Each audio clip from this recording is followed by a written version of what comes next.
ਹਮ ਥਾਪੇ। ਧੰਨ ਧੰਨ ਗੁਰੂ ਨਾਨਕ ਜਨ ਕੇਰਾ, ਜਿਤ ਮਿਲਿਆ ਚੂਕੇ ਸਭ ਸੋਗ ਸੰਤਾਪੇ। ज्यों बुलावें त्यों बोलें स्वामी, कुदरत कबन हमारी। साध संग नानक जस गायो, जो प्रभ की अत प्यारी। कबन बढ़ाई कह सकों बेअंत गुनीता, कर कृपा मोहि नाम दे नानक दर सरिता। कर कृपा मोहि नाम दे नानक दर सरिता। ਜੁਗੋ ਜੁਗ ਅਟਲ ਸ਼ਬਦ ਗੁਰੂ। ਸ਼੍ਰੀ ਗੁਰੂ ਗ੍ਰੰਥ ਸਾਹਿਬ ਜੀ ਦੀ ਪਵਿੱਤਰ ਪਾਵਨ ਹਜ਼ੂਰੀ 'ਚ ਸਵਾਇਮਾਨ ਹੋ ਰਹੀ ਇਸ ਇਤਿਹਾਸਕ ਪਾਵਨ ਅਦੁੱਤੀ ਅਸਥਾਨ ਗੁਰਦੁਆਰਾ ਸੀਸਗੰਜ ਸਾਹਿਬ ਵਿਖੇ ਸੁਸ਼ੋਭਿਤ ਹੋ ਰਹੀ ਗੁਰੂ ਪਿਆਰੀ ਗੁਰਸਵਾਰੀ ਸਾਧ ਸੰਗਤ ਜੋ ਸਤਿਗੁਰੂ ਜੀ ਨੇ ਬਖਸ਼ਿਸ਼ ਕੀਤੀ ਹੈ। ਤਿਤ ਜਾਏ ਬਹੁ ਸਤ ਸੰਗਤੀ, ਜਿੱਥੇ ਹਰ ਕਾ ਹਰ ਨਾਮ ਬਿਲੋਈ ਹੈ। ਜਿਸ ਅਸਥਾਨ ਦੇ ਉੱਤੇ ਕੇਵਲ ਨਾਮ ਦੀ ਗੱਲ ਚੱਲਦੀ ਹੈ, ਨਾਮ ਦੀ ਚਰਚਾ ਹੋਣੀ, ਨਾਮ ਦੀ ਕੀਰਤੀ ਹੋਣੀ ਹੈ, ਉਸ ਅਸਥਾਨ ਦੇ ਉੱਤੇ ਆਉਣ ਦਾ, ਬੈਠਣ ਦਾ, ਆਸਾ ਕੀ ਵਾਰ ਸ਼ਬਦ ਕੀਰਤਨ ਸਰਵਣ ਕਰਨ ਦਾ ਸੁਭਾਗ ਪ੍ਰਾਪਤ ਹੋਇਆ। ਸਤਿਗੁਰੂ ਜੀ ਨੇ ਕਿਰਪਾ ਕੀਤੀ ਕਿ ਚੱਲ ਰਹੀ ਲੜੀਵਾਰ ਗੁਰਬਾਣੀ ਦੀ ਵਿਚਾਰ ਦੇ ਅਧੀਨ ਆਪ ਜੀ ਨੇ ਸਨਮਾਨਯੋਗ ਗਿਆਨੀ ਜੀ ਪਾਸੋਂ ਅੱਜ ਦਾ ਜੋ ਮੂਲ ਪਾਠ ਹੈ ਬੜੇ ਆਦਰ ਸਤਿਕਾਰ ਨਾਲ ਸਰਵਣ ਕੀਤਾ ਹੈ। ਜੋ ਗੁਰੂ ਗ੍ਰੰਥ ਸਾਹਿਬ ਜੀ ਦੇ ਪਾਵਨ ਅੰਕ 313 ਤੇ ਪੌੜੀ ਨੰਬਰ 23 ਦੇ ਨਾਲ ਦੋ ਸਲੋਕ ਜੋ ਗੁਰੂ ਰਾਮਦਾਸ ਜੀ ਦੇ ਉਚਾਰਨ ਕੀਤੇ ਹੋਏ ਹਨ। ਪੌੜੀ ਵੀ ਗੁਰੂ ਰਾਮਦਾਸ ਜੀ ਦੀ ਹੀ ਉਚਾਰਨ ਕੀਤੀ ਹੋਈ ਹੈ, ਕਿਉਂਕਿ ਇਹ ਵਾਰ ਚੌਥੇ ਪਾਤਸ਼ਾਹ ਜੀ ਦੀ ਹੈ। ਸੋ ਆਓ ਇਸ ਪਾਵਨ ਵਿਚਾਰ ਨਾਲ ਜੁੜਨ ਲਈ ਮਨ ਬਿਰਤੀਆਂ ਨੂੰ ਇਕਾਗਰ ਕਰਦੇ ਹਾਂ, ਆਪਣਾ ਧਿਆਨ ਗੁਰੂ ਚਰਨਾਂ ਨਾਲ ਜੋੜਦੇ ਹਾਂ। ਫਤਿਹ ਸਾਂਝੀ ਕਰੋ, ਆਖੋ ਵਾਹਿਗੁਰੂ ਜੀ ਕਾ ਖਾਲਸਾ, ਵਾਹਿਗੁਰੂ ਜੀ ਕੀ ਫਤਿਹ। ਬਜ਼ੁਰਗ ਲੋਕ ਜੋ ਵਿਦਵਾਨ ਸੱਜਣ ਨੇ ਉਹਨਾਂ ਦੀ ਰਾਏ ਹੈ ਕਿ ਜਿਵੇਂ ਅਸੀਂ ਸ਼ਬਦਾਂ ਦੇ ਅੰਦਰ ਰਹਾਉ ਦੀ ਪੰਕਤੀ ਨੂੰ ਉਹਦੀ ਅਸਥਾਈ ਮੰਨਦੇ ਹਾਂ, ਕੇਂਦਰੀ ਬਿੰਦੂ ਮੰਨਦੇ ਹਾਂ, ਇਸੇ ਤਰ੍ਹਾਂ 12 ਦੇ ਅੰਦਰ ਜੋ ਪੌੜੀ ਦੀ ਆਖਰੀ ਪੰਕਤੀ ਹੈ ਉਸ ਨੂੰ ਕੇਂਦਰਿਤ ਕਰਕੇ ਸਤਿਗੁਰੂ ਪਾਤਸ਼ਾਹ ਜੀ ਨੇ ਕਿਰਪਾ ਕੀਤੀ ਹੈ ਕਿ ਉਹਦੇ ਨਾਲ ਢੁਕਵੇਂ ਸ਼ਲੋਕ ਦਰਜ ਕੀਤੇ ਹਨ। ਤੇ ਆਖਰੀ ਪੰਕਤੀ ਜੋ ਪੌੜੀ ਦੀ ਬਖਸ਼ਿਸ਼ ਕੀਤੀ ਹੈ ਸਤਿਗੁਰੂ ਪਾਤਸ਼ਾਹ ਜੀ ਨੇ, ਉਹਦੇ ਅੰਦਰ ਸਤਿਗੁਰੂ ਕਿਰਪਾ ਕਰ ਰਹੇ ਹਨ। ਸੱਚ ਗੁਰਮੁਖ ਜਿਨੀ ਸਲਾਹਿਆ, ਤਿਨਾ ਭੁੱਖਾ ਸਭ ਗਵਾਈਆ। ਕਿ ਜਿਨ੍ਹਾਂ ਨੇ ਆਪਣੀ ਜ਼ਿੰਦਗੀ ਵਿੱਚ ਸਦਾ ਥਿਰਨ ਵਾਲੇ ਗੁਰੂ ਨੂੰ ਗੁਰੂ ਦੇ ਸਨਮੁਖ ਹੋ ਕਰਕੇ ਆਪਣੀ ਮਰਜ਼ੀ ਨਾਲ ਨਹੀਂ, ਸਿਮਰਨ ਵੀ ਗੁਰੂ ਦੀ ਮਰਜ਼ੀ ਵਿੱਚ, ਗੁਰੂ ਦੇ ਉਪਦੇਸ਼ ਵਿੱਚ, ਗੁਰੂ ਦੇ ਹੁਕਮ ਵਿੱਚ,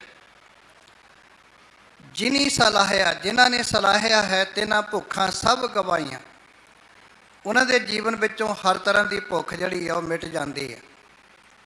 ਭਾਵ ਉਹ ਤ੍ਰਿਪਤ ਹੋ ਜਾਂਦੇ ਨੇ ਅਤੇ ਸੇਵਾ ਕਰਦੇ ਨੇ, ਕਿਉਂਕਿ ਸੇਵਾਦਾਰ ਦੀ ਪਹਿਲੀ ਨਿਸ਼ਾਨੀ ਹੈ ਸੇਵ ਕੀਤੀ ਸੰਤੋਖੇ, ਜਿਨੀ ਸੱਚੋ ਸੱਚ ਧਿਆਇਆ।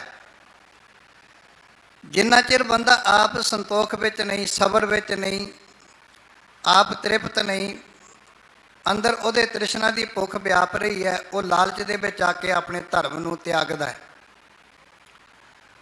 ਆ ਜੋ ਪਾਵਨ ਅਸਥਾਨ ਚਾਂਦਨੀ ਚੌਂਕ ਦਾ ਜਦੋਂ ਸਾਕਾ ਵਰਤਦਾ ਹੈ, ਦੁਨੀਆ ਦਾ ਇਤਿਹਾਸ ਪੜ੍ਹ ਕੇ ਵੇਖੋ, ਫਿਰ ਇਸ ਇਤਿਹਾਸ ਨੂੰ ਪੜ੍ਹ ਕੇ ਵੇਖੋ, ਬਹੁਤ ਵੱਡਾ ਅੰਤਰ ਪ੍ਰਤੀਤ ਹੁੰਦਾ ਹੈ। ਪਹਿਲੇ ਨੰਬਰ ਦੇ ਉੱਤੇ ਕਿ ਸਤਿਗੁਰੂ ਪਾਤਸ਼ਾਹ ਜੀ ਨੇ ਜੋ ਸਾਕਾ ਵਰਤਾਇਆ, ਉਹ ਸਾਕਾ ਆਪਣੇ ਮਫਾਦ ਵਾਸਤੇ ਨਹੀਂ, ਆਪਣੀ ਕੌਮ ਵਾਸਤੇ ਨਹੀਂ, ਬਲਕਿ ਮਨੁੱਖੀ ਅਧਿਕਾਰਾਂ ਦੀ ਰਾਖੀ ਵਾਸਤੇ, ਕਿ ਹਰ ਇੱਕ ਮਨੁੱਖ ਨੂੰ ਜਿਉਣ ਦਾ ਹੱਕ ਹੋਣਾ ਚਾਹੀਦਾ। ਕਿਉਂਕਿ ਉਸ ਵੇਲੇ ਦੀ ਹਕੂਮਤ ਜਿਹੜੀ ਹੈ ਉਹ ਜਿਉਣ ਦੇ ਉੱਤੇ, ਕਿ ਤੁਸੀਂ ਹਵਾ 'ਚੋਂ ਆਕਸੀਜਨ ਖਾਂਦੇ ਹੋ, ਹਵਾ 'ਚ ਜਿਉਂਦੇ ਫਿਰਦੇ ਹੋ, ਧਰਤੀ ਦੇ ਉੱਤੇ ਜੀਵਤ ਫਿਰਦੇ ਹੋ, ਉਹਦੇ ਵਾਸਤੇ ਵੀ ਟੈਕਸ ਪੇ ਕਰਨਾ ਪੈਂਦਾ ਸੀ ਮਨੁੱਖਤਾ ਨੂੰ, ਜਿਹਨੂੰ ਅਸੀਂ ਜਜੀਆ ਟੈਕਸ ਕਹਿੰਦੇ ਹਾਂ। ਧਾਰਮਿਕ ਆਜ਼ਾਦੀ ਨਹੀਂ ਸੀ, ਕਿਉਂਕਿ ਧਾਰਮਿਕ ਆਜ਼ਾਦੀ ਦੇ ਉੱਤੇ ਪਾਬੰਦੀ ਲਾ ਦਿੱਤੀ ਗਈ, ਆਜ਼ਾਦੀ ਖਤਮ ਕਰ ਦਿੱਤੀ ਗਈ ਕਿ ਤੁਸੀਂ ਆਪਣੀ ਮਰਜ਼ੀ ਦਾ ਰੱਬ ਦਾ ਨਾਂ ਨਹੀਂ ਲੈ ਸਕਦੇ। ਹਕੂਮਤ ਨੇ ਐਲਾਨ ਕਰ ਦਿੱਤਾ ਕਿ ਨਾਮ ਖੁਦਾਈ ਅੱਲਾ ਪਿਆ, ਕਿ ਅੱਜ ਤੋਂ ਬਾਅਦ ਤੁਸੀਂ ਆਪਣੀ ਮਰਜ਼ੀ ਦਾ, ਆਪਣੇ ਅਨੁਸਾਰ ਰੱਬ ਦਾ ਬੰਦਗੀ, ਰੱਬ ਦਾ ਸਿਮਰਨ ਨਹੀਂ ਕਰ ਸਕੋਗੇ। ਨਾਮ ਕੇਵਲ ਜਪਣਾ ਤੇ ਅੱਲਾ ਅੱਲਾ ਕਰੋਗੇ। ਨੰਬਰ 3 ਦੇ ਉੱਤੇ ਮੰਦਰਾਂ ਔਰ ਧਾਰਮਿਕ ਸਥਾਨਾਂ ਦੇ ਉੱਤੇ, ਜਿਹਨੂੰ ਅਸੀਂ ਦੇਵਲ ਕਹਿੰਦੇ ਹਾਂ, ਦਿਉਰੇ ਕਹਿੰਦੇ ਹਾਂ, ਉੱਥੇ ਪੂਜਾ ਕਰਨ ਦੇ ਉੱਤੇ ਪਾਬੰਦੀ ਲਾ ਦਿੱਤੀ ਗਈ। ਧਾਰਮਿਕ ਚਿੰਨ੍ਹਾਂ ਦੇ ਉੱਤੇ ਪਾਬੰਦੀ ਲਾ ਦਿੱਤੀ ਗਈ।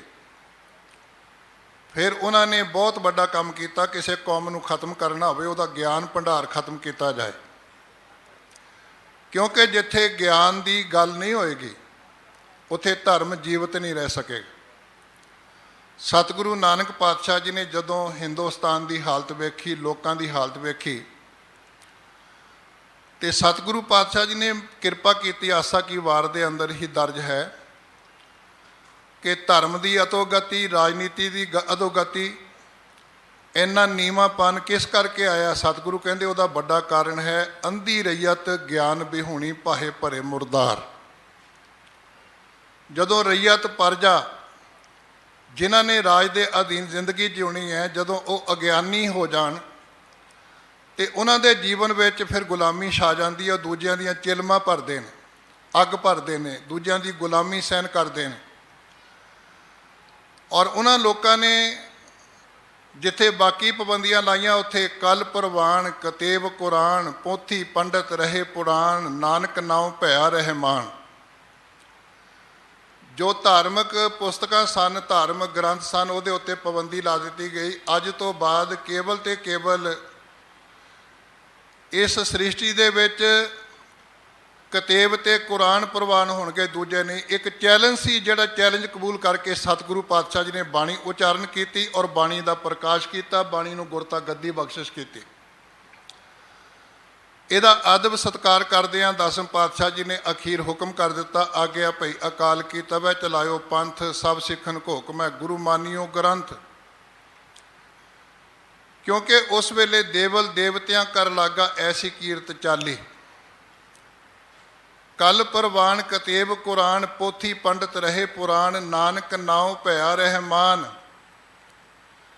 ਤੇ ਲੋਕ ਇੰਨੇ ਗੁਲਾਮ ਹੋ ਚੁੱਕੇ ਨੇ, ਪੂਜਾ ਪਾਠ ਕਰਨਾ ਨਾ ਅੰਦਰ ਲੋਕੇ ਕਰਦੇ। ਜਿਹੜੀ ਆਸਾ ਕੀ ਵਾਰ ਅਸੀਂ ਪੜ੍ਹਦੇ ਹਾਂ ਨਾ, ਇਹ ਕ੍ਰਾਂਤੀਕਾਰੀ ਹੈ। ਇੱਕ ਮਨੁੱਖਤਾ ਦੇ ਅੰਦਰ ਗੈਰਤ ਦੀ ਗੱਲ ਨੂੰ ਭਰਨ ਵਾਸਤੇ, ਹਿੰਮਤ ਭਰਨ ਵਾਸਤੇ, ਜਦੋਂ ਸਤਿਗੁਰੂ ਕਹਿੰਦੇ ਅੰਤਰ ਪੂਜਾ ਪੜ੍ਹੇ ਕਤੇਬਾਂ ਸੰਜਮ ਤੁਰਕਾਂ ਪਾਏ। ਜਿਵੇਂ ਅੱਜ ਅਸੀਂ ਆਪਣੇ ਬੱਚਿਆਂ ਨੂੰ ਵੇਖਦੇ ਹਾਂ, ਆਪਣੇ ਆਪ ਨੂੰ ਵੇਖਦੇ ਹਾਂ, ਸਾਡੇ ਉੱਤੇ ਦੂਜੀਆਂ ਮਤਾਂ ਦਾ ਬਹੁਤ ਵੱਡਾ ਪ੍ਰਭਾਵ, ਕਿ ਦਸਤਾਰ ਸਜਾਉਣ ਤੋਂ ਬਾਅਦ, ਕਕਾਰ ਪਹਿਨਣ ਤੋਂ ਬਾਅਦ ਇਹੋ ਜਿਹੇ ਕਲਿੱਪ ਪੈ ਰਹੇ ਨੇ ਮੀਡੀਆ ਦੇ ਵਿੱਚ ਕਿ ਦੋਨੋਂ ਬੱਚੇ, ਲੜਕਾ ਤੇ ਲੜਕੀ, ਕਿਸੇ ਪਿੱਪਲ ਦੇ ਦੁਆਰੇ ਪਰਿਕਰਮਾ ਕਰ ਰਹੇ। ਉਹ ਨਿਤਨੇਮੀ ਵੀ ਹੋਣਗੇ, ਜਪ ਜੀ ਵੀ ਰੋਜ਼ ਪੜ੍ਹਦੇ ਹੋਣਗੇ, ਜਾਪ ਸਾਹਿਬ ਵੀ ਰੋਜ਼ ਪੜ੍ਹਦੇ ਹੋਣਗੇ, ਗੁਰਦੁਆਰੇ ਵੀ ਰੋਜ਼ ਜਾਂਦੇ ਹੋਣਗੇ, ਲੇਕਿਨ ਅੰਦਰ ਅਗਿਆਨਤਾ ਹੈ। ਉਹ ਅਗਿਆਨਤਾ ਜਿਹੜੀ ਹੈ, ਜਦ ਤੱਕ ਨਾ ਪਾਸੇ ਹੋਵੇ ਤੇ ਧਰਮ ਨਹੀਂ ਬਚੇਗਾ, ਧਰਮ ਅੰਦਰ ਦਾਖਲ ਨਹੀਂ ਹੋਏਗਾ। ਇਸ ਕਰਕੇ ਕਬੀਰ ਸਾਹਿਬ ਜੀ ਨੇ ਕਿਰਪਾ ਕੀਤੀ, ਕਹਿੰਦੇ ਦੇਖੋ ਭਾਈ ਗਿਆਨ ਕੀ ਆਈ ਆਂਦੀ, ਸਭੈ ਉਡਾਨੀ ਭ੍ਰਮ ਕੀ ਟਾਟੀ ਰਹਿ ਨ ਮਾਇਆ ਬਾਂਧੀ। ਦੁਚਿੱਤੇ ਕੀ ਦੋ ਥੂਨ ਗਿਰਾਨੀ, ਮੋਹ ਬਲੇਂਡਾ ਟੂਟਾ, ਤਿਸ਼ਨਾ ਸ਼ਾਨ ਪਰੀ ਤਰ ਉਪਰ, ਦੁਰਮਤ ਭਾਂਡਾ ਫੂਟਾ। ਆਂਦੀ ਪਾਛੈ ਜੋ ਜਲ ਵਰਖੈ, ਤਿਹ ਤੇਰਾ ਜਨ ਭੀਨਾ, ਕਹੋ ਕਬੀਰ ਮਨ ਭਇਆ ਪ੍ਰਗਾਸਾ, ਉਹਦਾ ਭਾਨ ਜਬ ਚੀਨਾ। ਜਿਵੇਂ ਬਾਰਿਸ਼ ਹੁੰਦੀ ਹੈ ਨਾ, ਹਨੇਰੀ ਤੋਂ ਬਾਅਦ, ਝੱਖੜ ਤੋਂ ਬਾਅਦ ਨਿਰਮਲਤਾ ਆ ਜਾਂਦੀ, ਸ਼ਾਂਤੀ ਵਰਤ ਜਾਂਦੀ, ਧੂੜ ਤੱਪਾ ਸਾਰਾ ਦੱਬਿਆ ਜਾਂਦਾ ਹੈ, ਆਕਾਸ਼ ਸਾਫ਼ ਨਜ਼ਰ ਆਉਂਦਾ, ਵਾਤਾਵਰਨ ਸਵੱਛ ਨਜ਼ਰ ਆਉਂਦਾ ਹੈ। ਇਵੇਂ ਜਦੋਂ ਗਿਆਨ ਦੀ ਹਨੇਰੀ ਚੱਲਦੀ ਹੈ ਤੇ ਗੁਰੂ ਕਿਰਪਾ ਕਰਦਾ, ਅੰਦਰ ਨਾਮ ਦੀ ਵਰਖਾ ਹੁੰਦੀ ਹੈ, ਫਿਰ ਸੂਰਜ ਉਦੈ ਹੁੰਦਾ ਹੈ। ਗਿਆਨ ਰੂਪੀ ਸੂਰਜ, ਸ਼ਬਦ ਰੂਪੀ ਸੂਰਜ, ਗੁਰੂ ਦਾ ਉਪਦੇਸ਼ ਰੂਪੀ ਸੂਰਜ। ਕਹੋ ਕਬੀਰ ਮਨ ਭਇਆ ਪ੍ਰਗਾਸਾ, ਉਦੈ ਭਾਨ ਜਬ ਚੀਨਾ। ਫਿਰ ਧਰਮ ਅਸੂਲ ਦੀ ਜ਼ਿੰਦਗੀ ਮਨੁੱਖ ਜਿਉਂਦਾ ਹੈ। ਇੱਕ ਵਚਨ ਭਗਤ ਜੀ ਨੇ ਹੋਰ ਸਾਂਝਾ ਕੀਤਾ, ਕਹਿੰਦੇ ਜਹਾਂ ਗਿਆਨ ਤਾਂ ਧਰਮ ਹੈ, ਜਹਾਂ ਲੋਭ ਤਾਂ ਕਾਲ, ਜਹਾਂ ਖਿਮਾ ਤੇ ਆਪ ਹੈ। ਜਦੋਂ ਆਪਣੀ ਜ਼ਿੰਦਗੀ ਵਿੱਚ ਅਸੀਂ ਇਹ ਵਾਪਰੇਗਾ ਸਾਡੀ ਜ਼ਿੰਦਗੀ ਵਿੱਚ ਕਿ ਅਸੀਂ ਜਹਾਂ ਗਿਆਨ ਤਾਂ ਧਰਮ ਹੈ, ਜਿੱਥੇ ਗਿਆਨ ਹੋਏਗਾ ਨਾ ਉੱਥੇ ਧਰਮ ਦੀ ਬਚਾਅ ਦੀ ਗੱਲ ਹੋਏਗੀ, ਉੱਥੇ ਧਰਮ ਅੰਦਰ ਦਾਖਲ ਹੋਏਗਾ, ਸਾਡੇ ਧਰਮ ਦੀ ਸੋਝੀ ਪ੍ਰਾਪਤ ਹੋਏਗੀ। ਜਹਾਂ ਲੋਭ ਤਾਂ ਕਾਲ ਹੈ, ਜਿੱਥੇ ਲਾਲਚ ਹੋਏਗਾ ਉੱਥੇ ਮੌਤ ਵਾਪਰੇਗੀ, ਸਰੀਰਕ ਮੌਤ ਵੀ ਵਾਪਰੇਗੀ, ਆਤਮਿਕ ਮੌਤ ਵੀ ਵਾਪਰੇਗੀ, ਦਿਮਾਗੀ ਮੌਤ ਹੋਏਗੀ, ਸਾਡੀ ਸੋਚ ਦੀ ਮੌਤ ਹੋਏਗੀ, ਵਿਚਾਰਧਾਰਾ ਦੀ ਮੌਤ ਹੋਏਗੀ। ਜਹਾਂ ਖਿਮਾ ਤੇ ਆਪ, ਜਿੱਥੇ ਮਨੁੱਖ ਖਿਮਾ ਕਰਦਾ ਹੈ ਦੂਜਿਆਂ ਨੂੰ, ਔਗਣ ਨਹੀਂ ਚਿਤਾਰਦਾ, ਆਪਣੇ ਔਗਣਾਂ ਨੂੰ ਚਿਤਾਰਦਾ, ਲੇਕਿਨ ਦੂਜਿਆਂ ਵਾਸਤੇ ਨਿਵਣ ਸੋ ਅੱਖਰ ਖਬਣ ਗੁਣ ਜੇਬਾ ਮਣੀਆਂ ਮੰਤ। ਤੇ ਜਦੋਂ ਦੁਨੀਆ ਦਾ ਇਤਿਹਾਸ ਪੜ੍ਹ ਕੇ ਵੇਖਦੇ ਆ ਨਾ, ਹਜ਼ਰਤ ਈਸਾ ਜੀ ਨੂੰ ਜਦੋਂ ਸੂਲੀ ਚਾੜ੍ਹਨਾ ਸੀ, ਉਹਨਾਂ ਨੇ ਪੁੱਛਿਆ ਵੀ ਤੁਹਾਡੇ ਪੈਰੋਕਾਰ ਨੇ? ਪੈਰੋਕਾਰ ਵੱਡੀ ਗਿਣਤੀ ਵਿੱਚ ਸਨ, ਕਿਉਂਕਿ ਜੋ ਵੀ ਸੱਚ ਦੇ ਉੱਤੇ ਤੁਰਨ ਦਾ ਯਤਨ ਕਰਦਾ ਹੈ, ਹਕੂਮਤਾਂ ਸੱਚ ਵਿੱਚ ਉਹਨੂੰ ਜੀਵਤ ਨਹੀਂ ਰਹਿਣ ਦਿੰਦੀਆਂ, ਉਹਨੂੰ ਜਿਉਂਦਾ ਨਹੀਂ ਰੱਖਣਾ ਚਾਹੁੰਦੀਆਂ। ਤੇ ਆਖਰ ਜਦੋਂ ਚੇਲੇ ਜਿਹੜੇ ਸਨ, ਪੈਰੋਕਾਰ ਜਿਹੜੇ ਸਨ, ਸਾਹਮਣੇ ਆਏ, ਤੇ ਸਾਹਮਣੇ ਆ ਕੇ ਜਦੋਂ ਉਹਨਾਂ ਨੂੰ ਪੁੱਛਿਆ ਗਿਆ ਤੁਸੀਂ ਇਹਨਾਂ ਨੂੰ ਜਾਣਦੇ ਹੋ, ਤੇ ਉਹਨਾਂ ਨੇ ਇਨਕਾਰ ਕਰ ਦਿੱਤਾ। ਉਹਨਾਂ ਵਿੱਚੋਂ 13 ਨੰਬਰ ਚੇਲਾ ਸੀ। ਇਸੇ ਕਰਕੇ ਈਸਾਈ ਮਤ ਦੇ ਵਿੱਚ 13 ਨੰਬਰ ਨੂੰ ਬਹੁਤ ਮਾੜਾ ਸਮਝਿਆ ਜਾਂਦਾ, ਬੈਡ ਲੱਕ ਸਮਝਿਆ ਜਾਂਦਾ। ਜਿਵੇਂ ਲੋਕ ਲੱਕੀ ਨੰਬਰਾਂ ਦੀ ਗੱਲ ਕਰਦੇ ਆ ਨਾ, ਫਿਰ ਬੈਡ ਲੱਕੀ ਦੀ ਗੱਲ ਕਰਦੇ ਆ। ਤੁਸੀਂ ਵੇਖੋ ਜਿਹੜਾ ਆਰਕੀਟੈਕਟ ਸੀ ਚੰਡੀਗੜ੍ਹ ਤਿਆਰ ਕਰਨ ਵਾਲਾ, ਚੰਡੀਗੜ੍ਹ ਬਣਾਉਣ ਵਾਲਾ, ਰੂਪ ਰੇਖਾ ਤਿਆਰ ਕਰਨ ਵਾਲਾ, ਉਹ ਕ੍ਰਿਸਚੀਅਨ ਸੀ। ਉਹਨੇ 13 ਨੰਬਰ ਸੈਕਟਰੀ ਨਹੀਂ ਬਣਾਇਆ, ਕਿਉਂਕਿ 13 ਨੰਬਰ ਨੂੰ ਇੰਨਾ ਮਾੜਾ ਸਮਝਦੇ ਨੇ ਕਿ 13 ਨੰਬਰ ਚੇਲੇ ਨੇ ਧੋਖਾ ਦਿੱਤਾ। ਉਹਨੂੰ ਜਦੋਂ ਕਿਹਾ ਕਿ ਰਾਤ ਤਾਂ ਕੱਟ ਜਾ ਮੇਰੇ ਨਾਲ, ਉਹ ਕਹਿਣ ਲੱਗਾ ਮੈਂ 30 ਦਿਨਾਰ ਲਵਾਂਗਾ ਰਾਤ ਕੱਟਣ ਦੇ ਤੁਹਾਡੇ ਨਾਲ। 30 ਦਿਨਾਰ, ਐਡਾ ਭੁੱਖ, ਇੰਨੀ ਅੰਦਰ ਭੁੱਖ ਦੀ, ਤ੍ਰਿਸ਼ਨਾ ਦੀ ਭੁੱਖ। ਲੇਕਿਨ ਜਦੋਂ ਇਸ ਚਾਂਦਨੀ ਚੌਂਕ ਦੇ ਵਿੱਚ ਪੁੱਛਦੇ ਆਏ, ਜਲਾਦ ਸਾਹਮਣੇ ਹੋ ਕੇ, ਕਾਜ਼ੀ ਸਾਹਮਣੇ ਹੋ ਕੇ, ਹਕੂਮਤ ਸਾਹਮਣੇ ਹੋ ਕੇ, ਭਾਈ ਮਤੀ ਦਾਸ ਦੱਸ ਤੇਰਾ ਕੀ ਇਰਾਦਾ ਹੈ, ਕੀ ਚਾਹੀਦਾ ਤੈਨੂੰ, ਤੇਰੀ ਆਖਰੀ ਇੱਛਾ ਕੀ ਹੈ? ਉਹ ਕਹਿਣ ਲੱਗੇ ਮੇਰੀ ਆਖਰੀ ਇੱਛਾ ਇੱਕੋ ਹੀ ਹੈ, ਜੋ ਗੁਰਬਾਣੀ ਨੇ ਸਾਨੂੰ ਸ਼ਬਦ ਰੂਪ ਵਿੱਚ ਬਚਨ ਕੀਤੇ ਹੈ ਨਾ, ਕਰਬਤ ਭਲਾ ਨਾ ਕਰਬਟ ਤੇਰੀ ਲਾਗ ਲੈ ਸੁਣ ਬਿਨਤੀ ਮੇਰੀ, ਹਉ ਬਾਰੀ ਮੁਖ ਫੇਰ ਪਿਆਰੇ ਕਰਬਟ ਦੇ ਮੋਕੋ ਕਾਹੇ ਕੋ ਮਾਰੇ, ਜੋ ਤਨ ਚੀਰੈ ਅੰਗ ਨਾ ਮੋਰੋਂ ਪਿੰਡ ਪਰੈ ਤੋ ਪ੍ਰੀਤ ਨਾ ਤੋਰੋਂ, ਹਮ ਤੁਮ ਬੀਚ ਭਇਓ ਨਹੀਂ ਕੋਈ, ਤੁਮੈ ਸੋ ਕੰਤ ਨਾਰ ਹਮ ਸੋਈ। ਕਿ ਮੇਰਾ ਮੁਖ ਗੁਰੂ ਵੱਲ ਚਾਹੀਦਾ। ਜਦੋਂ ਆਰਾ ਚੱਲਦਾ ਹੋਵੇ ਮੇਰੇ ਸਿਰ ਦੇ ਉੱਤੇ, ਆਰਾ ਚੱਲਦਾ ਗਿਆ, ਆਪਣਾ ਕੰਮ ਕਰਦਾ ਗਿਆ, ਲੇਕਿਨ ਗੁਰੂ ਕਾ ਸਿੱਖ ਇੰਨਾ ਤ੍ਰਿਪਤ ਹੈ, ਤਿੰਨਾਂ ਭੁੱਖਾਂ ਸਭ ਗਵਾਈਆਂ, ਇੰਨਾ ਤ੍ਰਿਪਤ ਜੀਵਨ ਹੋ ਚੁੱਕਾ ਹੈ ਕਿ ਉਹ ਬੜੇ ਲਾਲਚ ਦਿੰਦੇ ਨੇ, ਸਭ ਕੁਝ ਦਿੰਦੇ ਨੇ, ਸਾਰੀਆਂ ਵਡਿਆਈਆਂ ਪ੍ਰਾਪਤ ਹੋਣਗੀਆਂ, ਲੇਕਿਨ ਗੁਰੂ ਕਾ ਸਿੱਖ ਕਹਿੰਦਾ ਮੈਂ ਜੋ ਤਨ ਚੀਰੈ ਅੰਗ ਨਾ ਮੋਰੋਂ ਪਿੰਡ ਪਰੈ ਤੋ ਪ੍ਰੀਤ ਨਾ ਤੋਰੋਂ, ਹਮ ਤੋਂ ਬੀਚ ਭਇਓ ਨਹੀਂ ਕੋਈ, ਤੁਮੈ ਸੋ ਕੰਤ ਨਾਰ ਹਮ ਸੋਈ। ਇਹਦਾ ਕੀਰਤਨ ਕਰ ਲੈਣਾ, ਇਹਦੀ ਵਿਆਖਿਆ ਕਰ ਲੈਣੀ ਬੜੀ ਸੌਖੀ ਹੈ, ਸ਼ਬਦ ਨੂੰ ਪੜ੍ਹ ਲੈਣਾ, ਗਾ ਲੈਣਾ ਬੜਾ ਸੌਖਾ ਹੈ, ਲੇਕਿਨ ਇਸ ਚਾਂਦਨੀ ਚੌਂਕ ਦੇ ਵਿੱਚ ਨਿਭਾਇਆ ਭਾਈ ਮਤੀ ਦਾਸ ਜੀ ਨੇ। ਕਦੋਂ ਨਿਭਾਇਆ? ਜਦੋਂ ਅੰਦਰੋਂ ਜੀਵਨ ਤ੍ਰਿਪਤ ਹੋ ਚੁੱਕਾ ਹੈ ਗੁਰੂ ਦਾ ਉਪਦੇਸ਼। ਅੰਦਰ ਕੋਈ ਭੁੱਖ ਨਹੀਂ ਹੈ, ਅੰਦਰ ਕੋਈ ਲਾਲਚ ਨਹੀਂ ਹੈ, ਅੰਦਰ ਕੋਈ ਤ੍ਰਿਸ਼ਨਾ ਨਹੀਂ ਹੈ, ਤੇ ਦੂਸਰੇ ਨੂੰ ਦੇਗ ਵਿੱਚ ਪਾ ਕੇ ਉਬਾਲ ਦਿੱਤਾ। ਜਿਵੇਂ ਮਾਵਾਂ ਭੈਣਾਂ ਸਾਡੀਆਂ ਬੱਚੀਆਂ ਸਬਜ਼ੀ ਉਬਾਲਦੀਆਂ ਨੇ, ਬੋਇਲ ਕਰਦੀਆਂ ਨੇ, ਚਰਬੀ ਵੱਖਰੀ ਹੋ ਜਾਂਦੀ, ਹੱਡੀਆਂ ਵੱਖਰੀਆਂ ਹੋ ਜਾਂਦੀਆਂ, ਲੇਕਿਨ ਆਪਣੇ ਜੀਵਨ ਦੇ ਸਿਦਕ ਨੂੰ ਨਿਭਾ ਰਹੇ ਨੇ। ਉਹ ਕਿਉਂ ਨਿਭਾ ਰਹੇ ਨੇ? ਕਿਉਂਕਿ ਅੰਦਰ ਤ੍ਰਿਪਤੀ ਹੈ। ਤੀਸਰੇ ਵੱਲ ਧਿਆਨ ਕਰਦੇ ਨੇ, ਤੂੰ ਦੱਸ ਵੀ ਦੋਹਾਂ ਦਾ ਹਸ਼ਰ ਵੇਖਿਆ? ਤੇਰੇ ਸਾਹਮਣੇ ਆ ਦੁਫਾੜ ਹੋਇਆ ਪਿਆ ਭਾਈ ਮਤੀ ਦਾਸ, ਆ ਉਬਲਿਆ ਪਿਆ, ਇਹਦੀ ਚਰਬੀ ਵੱਲ ਧਿਆਨ ਕਰ, ਇਹਦੀਆਂ ਹੱਡੀਆਂ ਵੱਲ ਧਿਆਨ ਕਰ, ਇਹਦੇ ਸਰੀਰ ਵੱਲ ਧਿਆਨ ਕਰ, ਇਸ ਬਲਟੋਹ ਵੱਲ ਧਿਆਨ ਕਰ, ਬਲ ਦੀ ਅੱਗ ਵੱਲ ਧਿਆਨ ਕਰ। ਕਹਿੰਦਾ ਕੀ ਹੋਇਆ? ਕਹਿਣ ਲੱਗੇ ਹੁਣ ਤੈਨੂੰ ਅਸੀਂ ਅੱਗ ਲਾ ਕੇ ਸਾੜ ਦੇਣਾ। ਤੁਸੀਂ ਗਾਉਂਦੇ ਹੋ ਨਾ, ਤਨ ਮਨ ਕਾਟ ਕਾਟ ਸਭ ਅਰਪੀ ਵਿੱਚ ਅਗਨੀ ਆਪ ਜਲਾਈ, ਪੱਖਾ ਫੇਰੀ ਪਾਣੀ ਢੋਵਾਂ ਜੋ ਦੇਵੈ ਸੋ ਖਾਈ। ਗੁਰੂ ਕਾ ਸਿੱਖ ਕਹਿਣ ਲੱਗਾ ਮੈਂ ਇੰਨਾ ਤ੍ਰਿਪਤ ਹੋ ਚੁੱਕਾ ਗੁਰੂ ਦੀ ਕਿਰਪਾ ਦੇ ਨਾਲ, ਮੈਂ ਅੱਜ ਇਸ ਨੂੰ ਨਿਭਾ ਕੇ ਦਿਖਾਵਾਂਗਾ। ਗੁਰੂ ਦੀ ਬਖਸ਼ਿਸ਼ ਦੇ ਨਾਲ, ਰਹਿਮਤ ਦੇ ਨਾਲ ਤਿੰਨਾਂ ਨੇ ਨਿਭਾ ਦਿੱਤਾ। ਔਰ ਫਿਰ ਸਾਕਾ ਵਰਤਾਇਆ ਧੰਨ ਗੁਰੂ ਤੇਗ ਬਹਾਦਰ ਸਾਹਿਬ ਜੀ ਨੇ। ਧਰਮ ਹੇਤ ਸਾਕਾ ਜਿਨ ਕੀਆ ਸੀਸ ਦਿਆ ਪਰ ਸਿਰਰ ਨਾ ਦਿਆ। ਇਹ ਸਿਰਰ ਤੇ ਇਹ ਸਿਦਕ, ਇਹ ਇਤਿਹਾਸ ਸਿਰਜ ਦੇਣਾ, ਜਿਹਨੂੰ ਅਸੀਂ ਅਰਦਾਸ ਵਿੱਚ ਰੋਜ਼ ਪੜ੍ਹਦੇ ਹਾਂ, ਰੋਜ਼ ਸੁਣਦੇ ਹਾਂ ਕਿ ਆਰਿਆਂ ਨਾਲ ਚੀਰੇ ਗਏ, ਬੰਦ ਕੱਟੇ ਗਏ। ਇਹ ਇਤਿਹਾਸ ਦੀ ਸਿਰਜਣਾ ਇਸ ਚਾਂਦਨੀ ਚੌਂਕ ਦੇ ਵਿੱਚ ਹੋਈ। ਕਿਹਨਾਂ ਲੋਕਾਂ ਨੇ ਕੀਤੀ? ਜਿਹੜੇ ਤ੍ਰਿਪਤ ਸਨ, ਜਿਹੜੇ ਧਰਮ ਨੂੰ ਵੇਚਦੇ ਨਹੀਂ ਸਨ, ਆਪਣੀ ਔਕਾਤ ਨੂੰ ਵੇਚਣ ਵਾਲੇ ਲੋਕ ਨਹੀਂ ਸਨ। ਉਹ ਆ ਸਾਡੇ ਵਿੱਚ ਕਮੀ ਆਈ। ਅਸੀਂ ਥਾਂ ਥਾਂ ਦੇ ਉੱਤੇ ਲਾਲਚੀ ਬਿਰਤੀ ਲੈ ਕੇ ਧਰਮ ਨੂੰ ਵੇਚਣ ਦੇ ਉੱਤੇ ਤੁਲੇ ਹੋਏ ਹਾਂ। ਤੇ ਸਤਿਗੁਰੂ ਰਾਮਦਾਸ ਪਾਤਸ਼ਾਹ ਕਹਿੰਦੇ ਕਿ ਆਪਣੀ ਜ਼ਿੰਦਗੀ ਵਿੱਚ ਸੱਚ ਗੁਰਮੁਖ ਜਿਨੀ ਸਲਾਹਿਆ ਤਿਨਾ ਭੁੱਖਾਂ ਸਭ ਗਵਾਈਆਂ। ਜਿਨ੍ਹਾਂ ਨੇ ਸਦਾ ਥਿਰਨ ਵਾਲੇ ਪ੍ਰਭੂ ਨੂੰ, ਉਸ ਵਾਹਿਗੁਰੂ ਅਕਾਲ ਪੁਰਖ ਨੂੰ ਗੁਰੂ ਦੇ ਸਨਮੁਖ ਹੋ ਕਰਕੇ ਸਿਮਰਿਆ, ਉਹਨੂੰ ਚੇਤੇ ਕੀਤਾ, ਤਿਨਾਂ ਭੁੱਖਾਂ ਸਭ ਗਵਾਈਆਂ। ਉਹਨਾਂ ਦੇ ਜੀਵਨ ਵਿੱਚੋਂ ਹਰ ਤਰ੍ਹਾਂ ਦੀ ਭੁੱਖ ਤ੍ਰਿਪਤ ਹੋ ਗਈ। ਸਾਚੇ ਨਾਮ ਕੀ ਲਾਗੈ ਭੂਖ, ਉਤ ਭੁੱਖੈ ਖਾਏ ਚੱਲੀਐ ਦੁੱਖ। ਫਿਰ ਕਿੰਨੇ ਵੀ ਲਾਲਚ ਦੇਵੇ ਹਕੂਮਤ, ਕੋਈ ਦੂਸਰਾ ਬੰਦਾ, ਉਹ ਫਿਰ ਆਪਣੇ ਧਰਮ ਨੂੰ ਤਿਆਗ ਕੇ ਪਾਸੇ ਨਹੀਂ ਹੁੰਦਾ, ਆਪਣੇ ਅਸੂਲਾਂ ਤੋਂ ਡਿੱਗਦਾ ਨਹੀਂ। ਧਰਮ ਦਾ ਅਰਥ ਕੀ? ਅਸੂਲ। ਧਰਮ ਦਾ ਅਰਥ ਜੀਵਨ ਜਿਉਣ ਦਾ ਢੰਗ। ਧਰਮ ਕੋਈ ਪਹਿਰਾਵਾ ਨਹੀਂ ਹੈ, ਧਰਮ ਕੋਈ ਵਿਖਾਵਾ ਨਹੀਂ ਹੈ। ਇਹਨਾਂ ਦੇ ਮੁਕਾਬਲੇ ਵਿੱਚ ਦੂਸਰੇ ਪਾਸੇ ਸਤਿਗੁਰੂ ਕਹਿੰਦੇ, ਸ਼ਲੋਕ ਮਹਿਲਾ ਚੌਥਾ, ਮਨਮੁਖ ਪ੍ਰਾਣੀ ਮੁਗਧ ਹੈ ਨਾਮਹੀਣ ਪਰਮਾਏ। ਇੱਕ ਕੈਟੇਗਰੀ ਜਿਹੜੀ ਪੌੜੀ ਦੇ ਆਖਰੀ ਪੰਕਤੀ ਅੰਦਰ ਸਤਿਗੁਰੂ ਜੀ ਨੇ ਆਰੰਭ ਕੀਤੀ ਕਿ ਜਿਨ੍ਹਾਂ ਨੇ ਸਦਾ ਸਥਿਰ ਰਹਿਣ ਵਾਲੇ ਪ੍ਰਭੂ ਨੂੰ ਗੁਰੂ ਦੇ ਸਨਮੁਖ ਹੋ ਕਰਕੇ ਗੁਰੂ ਦੀ ਮੱਤ ਅਨੁਸਾਰ ਸਿਮਰਿਆ, ਉਹਨਾਂ ਦਾ ਜੀਵਨ ਤ੍ਰਿਪਤ ਹੋ ਗਿਆ, ਭੁੱਖਾਂ ਦਾ ਅੰਤ ਹੋ ਗਿਆ। ਲੇਕਿਨ ਇੱਧਰ ਮਨਮੁਖਤਾ ਵਿੱਚ ਫਸੇ ਹੋਏ, ਮਨਮੁਖ ਦਾ ਭਾਵ ਜਿਹਦਾ ਮੁੱਖ ਮਨ ਵੱਲ ਹੈ, ਆਪਣੀ ਮਰਜ਼ੀ ਵੱਲ ਹੈ, ਗੁਰੂ ਦੀ ਮਰਜ਼ੀ ਨਹੀਂ।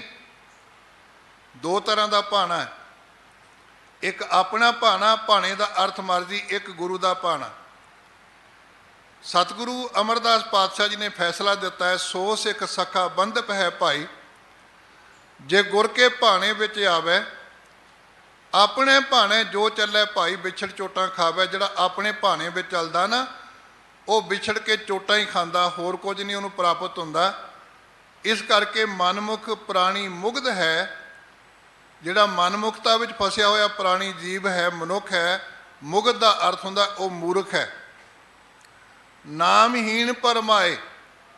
ਨਾਮਹੀਣ ਦਾ ਭਾਵ ਨਾਮ ਤੋਂ ਸਖਣਾ, ਨਾਮ ਤੋਂ ਖਾਲੀ। ਉਹਨੂੰ ਹੁਕਮ ਪਾਲਣ ਦੀ ਤਹਿਜ਼ੀਬ ਨਹੀਂ, ਉਹ ਹੁਕਮ ਦੀ ਪਾਲਣਾ ਨਹੀਂ ਕਰਨਾ ਚਾਹੁੰਦਾ, ਹੁਕਮ ਦੇ ਉੱਤੇ ਚੱਲਣਾ ਨਹੀਂ ਚਾਹੁੰਦਾ।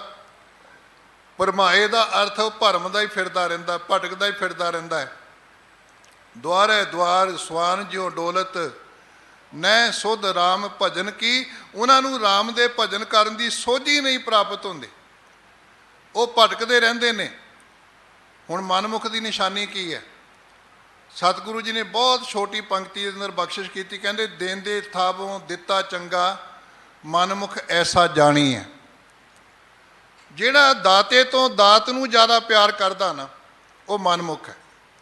ਵੇਖੋ ਨਾ, ਅਸੀਂ ਆਪਣੇ ਅਧਿਆਪਕ ਨੂੰ ਆਖੀਏ ਤੂੰ ਮੈਨੂੰ ਕੀ ਦਿੱਤਾ। ਬਹੁਤ ਸਾਰੇ ਮੇਰੇ ਵਰਗੇ ਲੋਕ ਜਦੋਂ ਮਾਤਾ ਪਿਤਾ ਦੇ ਸਾਹਮਣੇ ਖੜਦੇ ਆ, ਝਗੜਦੇ ਉਹਨਾਂ ਨਾਲ, ਬਾਅਦ 'ਚ ਸਰਾਧ ਕਰਦੇ ਫਿਰਦੇ ਆ। ਦਿਨ ਚੱਲਦੇ ਨਾ, ਹੁਣ ਬੜਾ ਵਿਖਾਵਾ ਕਰਨਗੇ, ਕਦੀ ਪੰਡਤਾਂ ਨੂੰ ਬੁਲਾਉਣਗੇ, ਕਦੀ ਮੇਰੇ ਵਰਗਿਆਂ ਨੂੰ ਬੁਲਾਉਣਗੇ। ਤੇ ਸਤਿਗੁਰੂ ਪਾਤਸ਼ਾਹ ਜੀ ਦੇ ਸਿਧਾਂਤਾਂ ਨੂੰ ਸਮਝਾ ਦਿੱਤਾ ਸੀ ਭਾਈ ਗੁਰਦਾਸ ਸਾਹਿਬ ਜੀ ਨੇ। ਮਾਂ ਪਿਓ ਪਰ ਹਰ ਪੜ੍ਹੇ ਵੇਦ, ਭੇਦ ਨਾ ਜਾਣੈ ਕਥਾ ਕਹਾਣੀ। ਕੋਈ ਦੇਵੀ ਦੇਵਤਿਆਂ ਦੀ ਪੂਜਾ ਕਰ ਲਵੇ, ਕੋਈ ਤੀਰਥ 'ਤੇ ਇਸ਼ਨਾਨ ਜਾ ਕੇ ਕਰ ਲਵੇ, ਕੋਈ ਹੋਰ ਕੁਝ ਕਰ ਲਵੇ, ਇੱਥੋਂ ਤੱਕ ਕਿ ਮਾਂ ਪਿਓ ਪਰ ਹਰ ਕਰੈ ਦਾਨ। ਬੇਈਮਾਨ ਅਗਿਆਨ ਪ੍ਰਾਣੀ, ਗੁਰ ਪਰਮੇਸ਼ਰ ਸਾਰ ਨਾ ਜਾਣੀ। ਉਸ ਬੰਦੇ ਨੇ ਗੁਰੂ ਤੇ ਪਰਮੇਸ਼ਰ ਦੀ ਸਾਰ ਨੂੰ ਸਮਝਿਆ ਹੀ ਨਹੀਂ। ਤੇ ਮਾਂ-ਬਾਪ ਨੂੰ ਕਹਿੰਦੇ ਨੇ ਤੂੰ ਸਾਨੂੰ ਕੀ ਦਿੱਤਾ ਹੈ? ਭਲਿਆ ਤੂੰ ਜੋ ਜ਼ਿੰਦਗੀ ਜੀ ਰਿਹਾ, ਜੋ ਸਰੀਰ ਲੈ ਕੇ ਘੁੰਮਦਾ, ਤੈਨੂੰ ਮਾਂ-ਬਾਪ ਨੇ ਤਾਂ ਦਿੱਤਾ ਹੈ। ਇਹ ਅਕਿਰਤ ਘਣਤਾ। ਮਾਂ-ਬਾਪ ਨੂੰ ਕਹਿਣਾ ਤੂੰ ਕੀ ਦਿੱਤਾ ਹੈ, ਆਪਣੇ ਅਧਿਆਪਕ ਨੂੰ ਕਹਿਣਾ ਤੂੰ ਕੌਣ ਹੁੰਦਾ ਹੈ। ਕਿਉਂਕਿ ਅੱਜ ਬੜੀ ਵੱਡੀ ਪ੍ਰੋਬਲਮ ਹੈ ਸਾਡੇ ਸਾਹਮਣੇ, ਅਧਿਆਪਕਾਂ ਦੇ ਸਾਹਮਣੇ ਬੱਚਿਆਂ ਦੀ ਕਿ ਕਿਵੇਂ ਉਹ ਆਪਣੇ ਆਪ ਦੇ ਰੂਪ ਦੇ ਵਿੱਚ ਆਪਣੀ ਜ਼ਿੰਦਗੀ ਜਿਉਣਾ ਚਾਹੁੰਦੇ ਹਨ ਆਗਿਆ ਤੋਂ ਪਾਸੇ ਹੋ ਕਰਕੇ। ਜਿਵੇਂ ਅਸੀਂ ਗੁਰੂ ਦੇ ਮੱਥਾ ਵੀ ਟੇਕ ਲੈਂਦੇ ਹਾਂ, ਪੈਸੇ ਵੀ ਚੜਾ ਦਿੰਦੇ ਹਾਂ, ਸਭ ਕੁਝ ਕਰ ਲੈਂਦੇ ਹਾਂ, ਲੇਕਿਨ ਜਦੋਂ ਆਗਿਆ ਮੰਨਣ ਦੀ ਗੱਲ ਆਉਂਦੀ, ਆਹੀ ਗੁਰੂ ਰਾਮਦਾਸ ਪਾਤਸ਼ਾਹ ਜਦੋਂ ਕਹਿੰਦੇ ਨੇ ਗੁਰਸਿੱਖ ਮੀਤ ਚਲੋ ਗੁਰ ਚਾਲੀ, ਜੋ ਗੁਰ ਕਹੈ ਸੋਈ ਭਲ ਮਾਨੋ, ਹਰ ਹਰ ਕਥਾ ਨਿਰਾਲੀ, ਉਸ ਵੇਲੇ ਅਸੀਂ ਥਿੜਕ ਜਾਂਦੇ ਹਾਂ, ਪਾਸੇ ਭੱਜ ਜਾਂਦੇ ਹਾਂ ਕਿ ਤੇਰੀ ਚਾਲ ਵਿੱਚ ਚੱਲਣਾ ਸੌਖਾ ਨਹੀਂ। ਤੇ ਸਤਿਗੁਰੂ ਪਾਤਸ਼ਾਹ ਜੀ ਨੇ ਇਹ ਬਖਸ਼ਿਸ਼ ਕੀਤੀ ਹੈ ਕਿ ਮਨਮੁਖ ਐਸਾ ਜਾਣੀ ਹੈ, ਜਿਹੜਾ ਮਨਮੁਖ ਕੀ ਹੈ, ਦੇਂਦੇ ਥਾਵੋਂ ਦਿੱਤਾ ਚੰਗਾ, ਮਨਮੁਖ ਐਸਾ ਜਾਣੀ ਹੈ, ਜਿਹੜਾ ਦੇਣ ਤੋਂ ਦਾਤੇ ਤੋਂ ਦੇਣ ਦਾਤ ਨੂੰ ਜ਼ਿਆਦਾ ਪਿਆਰ ਕਰਦਾ ਹੈ, ਉਹ ਮਨੁੱਖ ਮਨਮੁਖਤਾ ਦੇ ਵਿੱਚ ਫਸ ਗਿਆ। ਜਿਨ੍ਹਾਂ ਦੀ ਬਿਰਤੀ ਕੇਤੇ ਲੈ ਲੈ ਮੁਕਰ ਪਾਹੇ, ਕੇਤੇ ਮੂਰਖ ਖਾਹੀ ਖਾਹੇ। ਤੇ ਇਹਨਾਂ ਦੇ ਮੁਕਾਬਲੇ ਵਿੱਚ ਜਿਹੜੇ ਤ੍ਰਿਪਤ ਲੋਕ ਨੇ, ਫਿਰ ਉਹਨਾਂ ਦੀ ਗੱਲ ਵੀ ਕੀਤੀ ਸਤਿਗੁਰੂ ਪਾਤਸ਼ਾਹ ਜੀ ਨੇ, ਕੇਤਿਆਂ ਦੁੱਖ ਭੂਖ ਸਦ ਮਾਰ, ਇਹ ਭੇ ਦਾਤ ਤੇਰੀ ਦਾਤਾਰ। ਜੇ ਕਿਤੇ ਮਾਰ ਪੈਂਦੀ ਹੋਵੇ ਦੁੱਖ ਭੁੱਖ ਦੀ, ਉਹ ਕਹਿੰਦੇ ਇਹ ਵੀ ਤੇਰੀ ਦਾਤ ਹੈ, ਕੇਵਲ ਪੁੱਤਰ ਦੀ ਦਾਤ ਨਹੀਂ, ਆ ਮਹਿਲ ਮਾੜੀਆਂ ਹੀ ਦਾਤ ਨਹੀਂ ਸਾਡੇ ਵਾਸਤੇ। ਜੇ ਸੁਖ ਦੇਹ ਤਾਂ ਤੁਝੈ ਅਰਾਧੀ, ਦੁੱਖ ਵੀ ਤੁਝੈ ਧਿਆਈ, ਜੇ ਭੁੱਖ ਦੇਹ ਤਾਂ ਇਤ ਹੀ ਰਾਜਾਂ, ਦੁੱਖ ਵਿੱਚ ਸੁਖ ਮਨਾਈ। ਇਸ ਕਰਕੇ ਮਨਮੁਖਤਾ ਵਿੱਚ ਫਸਿਆ ਹੋਇਆ ਮਨੁੱਖ ਫਿਰ ਭਟਕਦਾ ਰਹਿੰਦਾ ਹੈ। ਮਨਮੁਖ ਪ੍ਰਾਣੀ ਮੁਗਧ ਹੈ, ਮੁਗਧ ਦਾ ਭਾਵ ਮੂਰਖ ਬਣ ਕੇ ਜ਼ਿੰਦਗੀ ਬਤੀਤ ਕਰਦਾ ਹੈ। ਮੂਰਖ ਦੀ ਪਰਿਭਾਸ਼ਾ ਵੀ ਦੇਖੋ ਕੀ ਸਤਿਗੁਰੂ ਨੇ ਦਿੱਤੀ ਹੈ, ਮੂਰਖਾਂ ਸਿਰ ਮੂਰਖ ਹੈ, ਜੇ ਮੰਨੇ ਨਾਹੀ ਨਾਉ। ਇਹ ਗੱਲਾਂ ਸਾਨੂੰ ਪੰਕਤੀਆਂ ਸਾਡੇ ਸਾਹਮਣੇ ਤਾਂ ਆਣਗੀਆਂ ਜਦੋਂ ਅਸੀਂ ਆਪ ਬਾਣੀ ਪੜਾਂਗੇ ਤਾਬਿਆ ਬੈਠ ਕਰਕੇ। ਸਹਿਜ ਪਾਠ ਆਰੰਭ ਕਰਕੇ ਪੋਥੀਆਂ ਤੋਂ ਪਾਠ ਕਰੋ, ਤੁਹਾਡੇ ਕੋਲ ਮੋਬਾਈਲ ਦੇ ਵਿੱਚ ਵੀ ਸਭ ਕੁਝ ਪਿਆ ਹੈ, ਕੰਪਿਊਟਰ 'ਚ ਤੁਹਾਡੇ ਕੋਲ ਸਭ ਕੁਝ ਪਿਆ ਹੈ। ਜਦੋਂ ਤੁਸੀਂ ਆਪ ਦਰਸ਼ਨ ਕਰੋਗੇ ਨਾ, ਇੱਕ ਗੱਲ ਸਮਝ ਲਓ ਵੀ ਡਾਕਟਰ ਬਣਨ ਵਾਸਤੇ ਤੁਹਾਨੂੰ ਆਪ ਹੀ ਪੜ੍ਹਨਾ ਪਿਆ, ਇੰਜੀਨੀਅਰ ਬਣਨ ਵਾਸਤੇ ਤੁਹਾਨੂੰ ਆਪ ਹੀ ਪੜ੍ਹਨਾ ਪਿਆ। ਤੁਹਾਡੇ ਥਾਂ ਦੇ ਉੱਤੇ ਕਿਸੇ ਦੂਜੇ ਨੇ ਮੈਡੀਕਲ ਸਾਇੰਸ ਨਹੀਂ ਪੜ੍ਹੀ, ਨੌਨ ਮੈਡੀਕਲ ਕਿਸੇ ਦੂਜੇ ਨੇ ਨਹੀਂ ਪੜ੍ਹਿਆ। ਤੇ ਜੇ ਸਿੱਖ ਬਣਨਾ ਹੈ ਤੇ ਬਾਣੀ ਵੀ ਆਪ ਪੜ੍ਹੋ, ਇਸ ਬਾਣੀ ਨੂੰ ਆਪਣੀ ਜ਼ਿੰਦਗੀ ਦਾ ਆਧਾਰ ਬਣਾਓ, ਕਿਉਂਕਿ ਜੋ ਮੰਦਰ ਕੋ ਥੰਮੈ ਥੰਮਨ ਤਿਉ ਗੁਰ ਕਾ ਸ਼ਬਦ ਮਨੈ ਅਸਥਮਨ। ਮੂਰਖਾਂ ਸਿਰ ਮੂਰਖ ਹੈ, ਜੇ ਮੰਨੇ ਨਾਹੀ ਨਾਉ। ਨਾਉ ਦਾ ਭਾਵ ਕੀ, ਏਕੋ ਨਾਮ ਹੁਕਮ ਹੈ। ਜਿਹੜਾ ਹੁਕਮ ਦੀ ਤਮੀਲ ਨਾ ਕਰੇ ਨਾ, ਸਤਿਗੁਰੂ ਕਹਿੰਦੇ ਮੂਰਖਾਂ ਵਿੱਚੋਂ ਸ਼੍ਰੋਮਣੀ ਮੂਰਖ ਆਓ। ਜਿਹੜਾ ਗੁਰੂ ਦੇ ਹੁਕਮ ਤੋਂ ਭੱਜਦਾ ਫਿਰਦਾ ਹੈ, ਗੁਰੂ ਦੇ ਹੁਕਮ ਦੇ ਉੱਤੇ ਉਟੰਕਣ ਕਰਦਾ ਫਿਰਦਾ ਹੈ, ਕਿੰਤੂ ਪਰੰਤੂ ਕਰਦਾ ਫਿਰਦਾ ਹੈ, ਨਾਮਹੀਣ ਹੋ ਕਰਕੇ ਫਿਰ ਉਹ ਭਰਮਦਾ ਫਿਰਦਾ ਹੈ। ਜਿਉ ਕੁੱਕਰ ਹਰ ਕਾਇਆ ਧਾਵੈ ਦਹਿ ਜਾਏ, ਲੋਭੀ ਜੰਤ ਨਾ ਜਾਣੀ ਭਖ ਅਭਖ ਸਭ ਖਾਏ। ਉਹਦੀ ਜ਼ਿੰਦਗੀ ਇਦਾਂ ਦੀ ਬਣ ਜਾਂਦੀ। ਬਿਨ ਗੁਰ ਮਨੁਆ ਨਾ ਟਿਕੈ, ਫਿਰ ਜੂਨੀ ਪਾਏ। ਕਿਉਂਕਿ ਜਿਹੜਾ ਮਨ ਹੈ ਉਹ ਕਬੀਰ ਮਨ ਪਾਖੀ ਭਇਓ, ਉੱਡ ਉੱਡ ਦਹਿ ਸਜਾਏ, ਜੋ ਜੈਸੀ ਸੰਗਤ ਮਿਲੈ ਸੋ ਤੈਸੋ ਫਲ ਖਾਏ। ਇਹ ਟਿਕਦਾ ਨਹੀਂ, ਤੇ ਨਾ ਟਿਕਣ ਕਰਕੇ ਫਿਰ ਆਪਣੀ ਜ਼ਿੰਦਗੀ ਦੇ ਵਿੱਚ ਇੱਧਰ ਉੱਧਰ ਭੱਜਿਆ ਰਹਿੰਦਾ ਹੈ, ਤੇ ਭੱਜਣ ਕਰਕੇ ਫਿਰ ਜੂਨੀ ਪਾਏ, ਮੁੜ ਮੁੜ ਕੇ ਦੁਬਾਰਾ ਇਹ ਜੂਨੀਆਂ ਵਿੱਚ ਪੈਂਦਾ ਹੈ। ਮਨੁੱਖਾ ਜੂਨੀ ਪ੍ਰਾਪਤ ਕਰਨ ਤੋਂ ਬਾਅਦ ਵੀ ਪਤਾ ਨਹੀਂ ਕਿੰਨੀਆਂ ਜੂਨੀਆਂ ਭੋਗ ਰਿਹਾ। ਇੱਕ ਤਾਂ ਜੂਨੀਆਂ ਰੱਬ ਨੇ ਪੈਦਾ ਕੀਤੀਆਂ ਨਾ, ਉਹਦਾ ਦਾ ਅੰਤ ਕੋਈ ਨਹੀਂ, ਕਿਉਂਕਿ ਬੇਸ਼ੁਮਾਰ ਬੇਅੰਤ ਸੁਆਮੀ ਤੇਰੋ ਅੰਤ ਨਾ ਕਿਨਹੀ ਲਈਐ। ਤੇ ਬੇਸ਼ੁਮਾਰ ਦੀ ਕੀਤੀ ਹੋਈ ਰਚਨਾ ਵੀ ਬੇਅੰਤ ਹੈ, ਉਹਨੂੰ ਕਿਸੇ ਗਿਣਤੀ ਵਿੱਚ ਸੀਮਤ ਨਹੀਂ ਕੀਤਾ ਜਾ ਸਕਦਾ। ਇੱਕ ਜੂਨੀ ਅਸੀਂ ਜਿਉਂਦੇ ਹਾਂ ਆਪਣੀ ਸੋਚ ਕਰਕੇ, ਆਪਣੀ ਵਿਚਾਰ ਕਰਕੇ। ਬੰਦਾ ਸਰੀਰ ਮਨੁੱਖ ਦਾ ਲੈ ਕੇ ਫਿਰਦਾ ਹੈ, ਲੇਕਿਨ ਆਪਣੀ ਜ਼ਿੰਦਗੀ ਕਿੱਥੇ ਜੀ ਰਿਹਾ ਹੈ।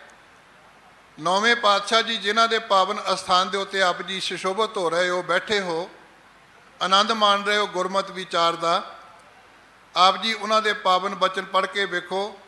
ਉਹਨਾਂ ਬਚਨਾਂ ਵਿੱਚੋਂ ਉਹ ਬਚਨ ਵੀ ਤੁਹਾਨੂੰ ਚੇਤੇ ਹੋਏਗਾ ਗੁਰੂ ਪਿਆਰਿਆਂ ਨੂੰ ਜਿਹੜੇ ਬਾਣੀ ਪੜ੍ਹਦੇ ਨੇ। ਏਕ ਭਗਤ ਭਗਵਾਨ ਜੇ ਪ੍ਰਾਨੀ ਕੈ ਨਾਹੇ ਮਨ, ਜੈਸੇ ਸੂਕਰ ਸੁਆਨ ਨਾਨਕ ਮਾਨੋ ਤਾਹੇ ਤਨ। ਏਕ ਭਗਤ ਭਗਵਾਨ, ਭਗਵਾਨ ਦੀ ਇੱਕ ਭਗਤੀ। ਜੇ ਪ੍ਰਾਣੀ ਕੈ ਨਾਹੇ ਮਨ, ਜਿਸ ਪ੍ਰਾਣੀ ਦੇ ਮਨ ਵਿੱਚ ਨਹੀਂ, ਉਹ ਮਨੁੱਖਾ ਸਰੀਰ ਲੈਣ ਤੋਂ ਬਾਅਦ ਵੀ, ਮਨੁੱਖਾ ਸਰੀਰ ਪ੍ਰਾਪਤ ਕਰਨ ਤੋਂ ਬਾਅਦ ਵੀ ਸੋਚ ਕਰਕੇ ਕਿਹੜੀ ਜੂਨੀ ਵਿੱਚ ਜੀਵਨ ਜੀ ਰਿਹਾ ਹੈ। ਜੈਸੇ ਸੂਕਰ ਸੁਆਨ, ਸੂਕਰ ਦਾ ਅਰਥ ਕੀ ਹੁੰਦਾ? ਸੂਰ। ਭਾਵ ਗੰਦਗੀ ਖਾ ਖਾ ਕੇ ਕਦੀ ਸ਼ਰਾਬ ਪੀ ਲਈ, ਕਦੀ ਜੂਆ ਖੇਡ ਲਿਆ, ਕਦੀ ਕਿਤੇ ਜਾ ਕੇ ਖਾ ਲਿਆ, ਕਿਤੇ ਕੋਈ ਮੂੰਹ ਮਾਰ ਲਿਆ, ਆਪਣੀ ਜ਼ਿੰਦਗੀ ਵਿੱਚ ਇਸ ਤਰ੍ਹਾਂ ਦੀ ਜ਼ਿੰਦਗੀ ਬਤੀਤ ਕਰਦੇ ਉਹ ਮਨੁੱਖਾ ਜ਼ਿੰਦਗੀ ਦੀ ਜੂਨ ਦੇ ਵਿੱਚ ਕਈ ਜੂਨਾਂ ਜੀ ਰਹੇ ਹੋ। ਜੈਸੇ ਸੂਕਰ ਸਵਾਨ, ਸਵਾਨ ਦਾ ਅਰਥ ਕੁੱਤਾ, ਨਾਨਕ ਮਾਨੋ ਤਾਹੇ ਤਨ, ਕਹਿੰਦੇ ਉਹਦੇ ਜੀਵਨ ਨੂੰ, ਉਹਦੇ ਸਰੀਰ ਨੂੰ ਇਸ ਤਰ੍ਹਾਂ ਕਰਕੇ ਮੰਨੋ। ਮੈਂ ਇੱਕ ਬਚਨ ਹੋਰ ਤੁਹਾਡੇ ਨਾਲ ਸਾਂਝਾ ਕਰਾਂ, ਉਹ ਵੀ ਤੁਹਾਨੂੰ ਬਹੁਤ ਸਾਰਿਆਂ ਨੂੰ ਚੇਤੇ ਹੋਣਾ ਹੈ ਕਿ ਜਿਹੜਾ ਬੰਦਾ ਰੱਬ ਦੀ ਬੰਦਗੀ ਨੂੰ ਭੁੱਲ ਜਾਂਦਾ, ਰੱਬ ਦੇ ਸਿਮਰਨ ਨੂੰ ਭੁੱਲ ਜਾਂਦਾ, ਰੱਬ ਦੀ ਯਾਦ ਨੂੰ ਭੁੱਲ ਜਾਂਦਾ ਨਾ, ਉਹਦੀ ਜ਼ਿੰਦਗੀ ਕਿਸ ਜੂਨ 'ਚ ਬਤੀਤ ਹੋ ਰਹੀ ਹੈ। ਹਰ ਵਿਸਰਤ ਸਦਾ ਖੁਆਰੀ, ਹਰੀ ਵਿਸਰਨ ਦੇ ਨਾਲ ਹਮੇਸ਼ਾ ਮਨੁੱਖ ਦੀ ਖੁਆਰੀ ਹੁੰਦੀ ਹੈ, ਭਾਵੇਂ ਉਹ ਰਾਜਾ ਹੋਵੇ, ਭਾਵੇਂ ਰੰਕ ਹੋਵੇ। ਤਾਕੋ ਧੋਖਾ ਕਹਾ ਵਿਆਪੈ, ਜਾ ਕੋ ਓਟ ਤੁਹਾਰੀ, ਬਿਨ ਸਿਮਰਨ ਜੋ ਜੀਵਨ ਬਲਨਾ, ਸਰਪ ਜੈਸੇ ਅਰਜਾਰੀ, ਨਵ ਖੰਡਨ ਕੋ ਰਾਜ ਕਮਾਵੇ, ਅੰਤ ਚਲੇ ਗੋਹਾਰੀ। ਸਿਮਰਨ ਤੋਂ ਬਿਨਾਂ ਜੋ ਜੀਵਨ ਬਤੀਤ ਕੀਤਾ ਜਾਵੇ, ਜੋ ਜੀਵਨ ਜੀਵਿਆ ਜਾਵੇ, ਸਤਿਗੁਰੂ ਕਹਿੰਦੇ ਫਿਰ ਆਪਣੀ ਜ਼ਿੰਦਗੀ ਦੇ ਵਿੱਚ ਉਹ ਜੀਵਨ ਜਿਹੜਾ ਹੈ ਨਾ ਸੱਪ ਦੀ ਜੂਨ ਵਿੱਚ ਜੀ ਰਿਹਾ, ਜ਼ਹਿਰੀ ਬਣ ਕੇ ਜੀ ਰਿਹਾ, ਦੂਜਿਆਂ ਨੂੰ ਡੰਗ ਮਾਰਨ ਦਾ ਯਤਨ ਕਰੇਗਾ ਉਹ ਬੰਦਾ।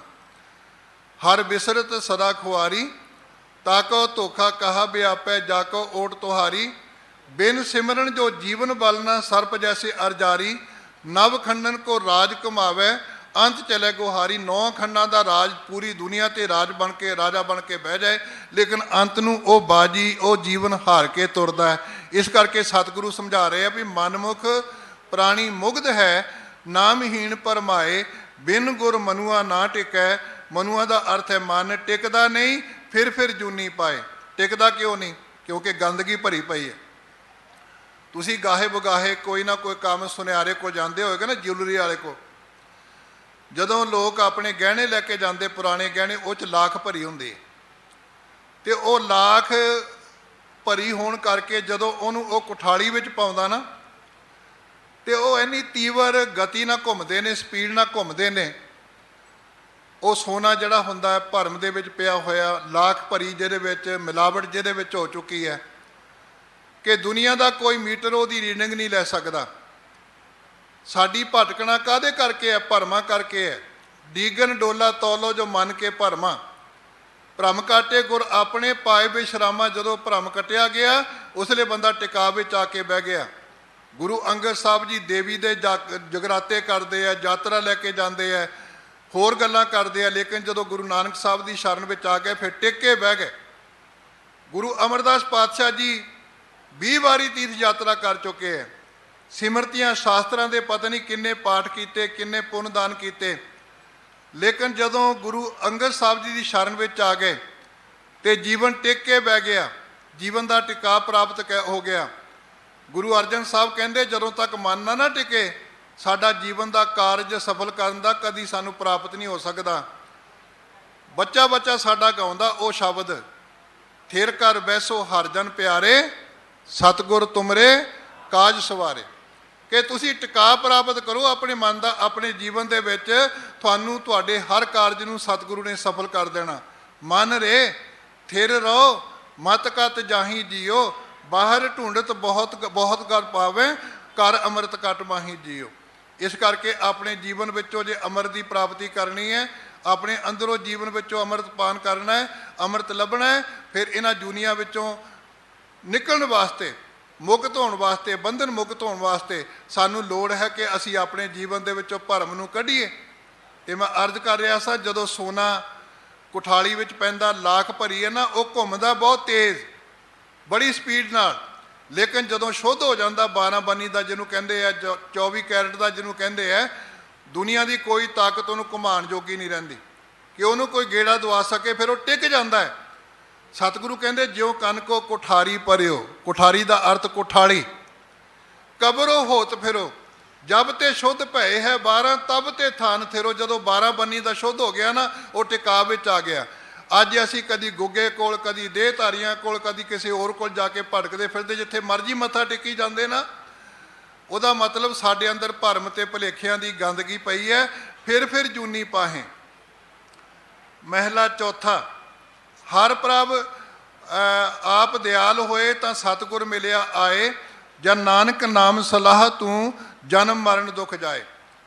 ਜਦੋਂ ਹਰੀ ਪ੍ਰਭੂ ਪਰਮਾਤਮਾ ਸਾਡੇ ਤੇ ਆਪ ਦਿਆਲੂ ਹੋ ਜਾਂਦਾ ਹੈ, ਭਾਵ ਅਸੀਂ ਉਹਦੀ ਦਇਆ ਦੇ ਪਾਤਰ ਬਣ ਜਾਂਦੇ ਹਾਂ, ਉਹਦੇ ਕੋਲ ਆ ਕੇ ਨਮਸਕਾਰ ਕਰਦੇ ਹਾਂ, ਉਹਦੇ ਅੱਗੇ ਅਰਦਾਸ ਕਰਦੇ ਹਾਂ, ਡੰਡੌਤ ਬੰਦਨ ਅਨਕ ਵਾਰ ਸਰਬ ਕਲਾ ਸਮਰੱਥ, ਡੋਲਨ ਤੇ ਰਾਖੋ ਪ੍ਰਭੂ ਨਾਨਕ ਦੇ ਕਰ ਹੱਥ।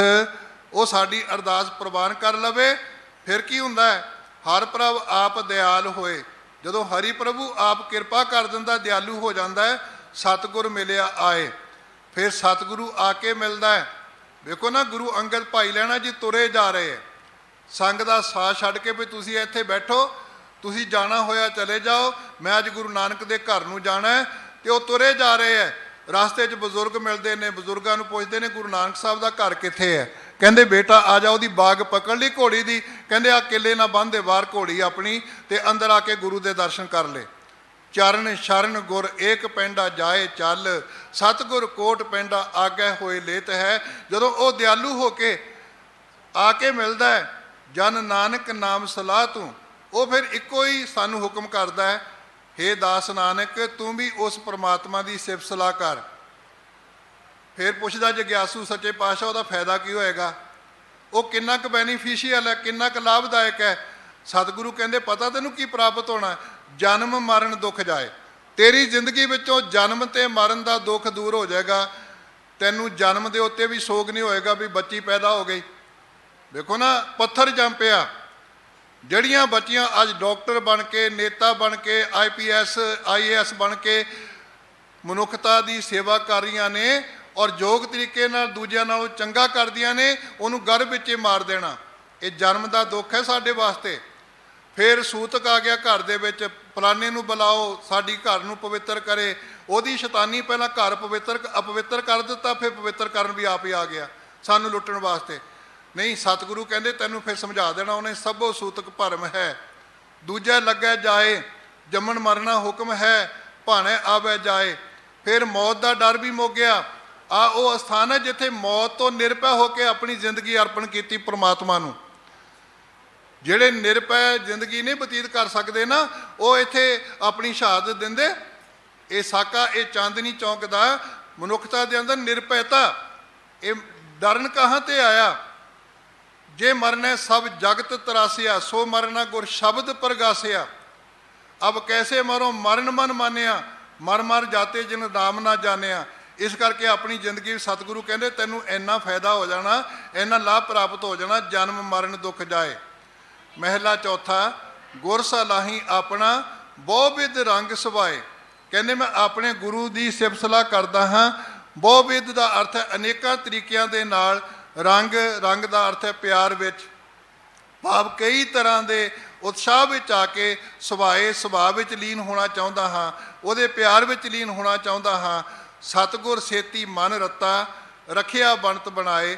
ਜਦੋਂ ਸਤਿਗੁਰੂ ਦੇ ਨਾਲ, ਸਤਿਗੁਰ ਸੇਤੀ ਦਾ ਭਾਵ ਸਤਿਗੁਰੂ ਦੇ ਨਾਲ ਮਨ ਰੱਤਾ, ਮਨ ਰੰਗਿਆ ਗਿਆ, ਮਨ ਲੀਨ ਹੋ ਗਿਆ, ਰੱਖਿਆ ਬਣਤ ਬਣਾਏ। ਉਹਨੇ ਫਿਰ ਮਨ ਦੀ ਬਣਤ ਬਣਾ ਦਿੱਤੀ ਰੱਬ ਵਾਲੀ, ਉਹਨੇ ਮਨ ਦੀ ਬਣਤ ਬਣਾ ਦਿੱਤੀ ਗੁਰੂ ਵਾਲੀ। ਫਿਰ ਉਹ ਗੁਰੂ ਵਿੱਚ ਹੀ ਫਿੱਟ ਹੋ ਗਿਆ, ਗੁਰੂ ਵਿੱਚ ਹੀ ਸਮਾ ਗਿਆ। ਜਿਵੇਂ ਗੁਰੂ ਅੰਗਦ ਸਾਹਿਬ ਜੀ, ਜਦੋਂ ਉਹਨਾਂ ਦੀ ਬਣਤ ਗੁਰੂ ਨਾਨਕ ਸਾਹਿਬ ਨੇ ਬਣਾ ਦਿੱਤੀ ਨਾ, ਉਸ ਵੇਲੇ ਫਿਰ ਆਪਣੀ ਜ਼ਿੰਦਗੀ ਨੂੰ ਪਾਸੇ ਰੱਖ ਕੇ, ਆਪਣੀ ਮੱਤ ਨੂੰ ਪਾਸੇ ਰੱਖ ਕੇ ਉਹ ਕੀ ਬਣ ਗਏ?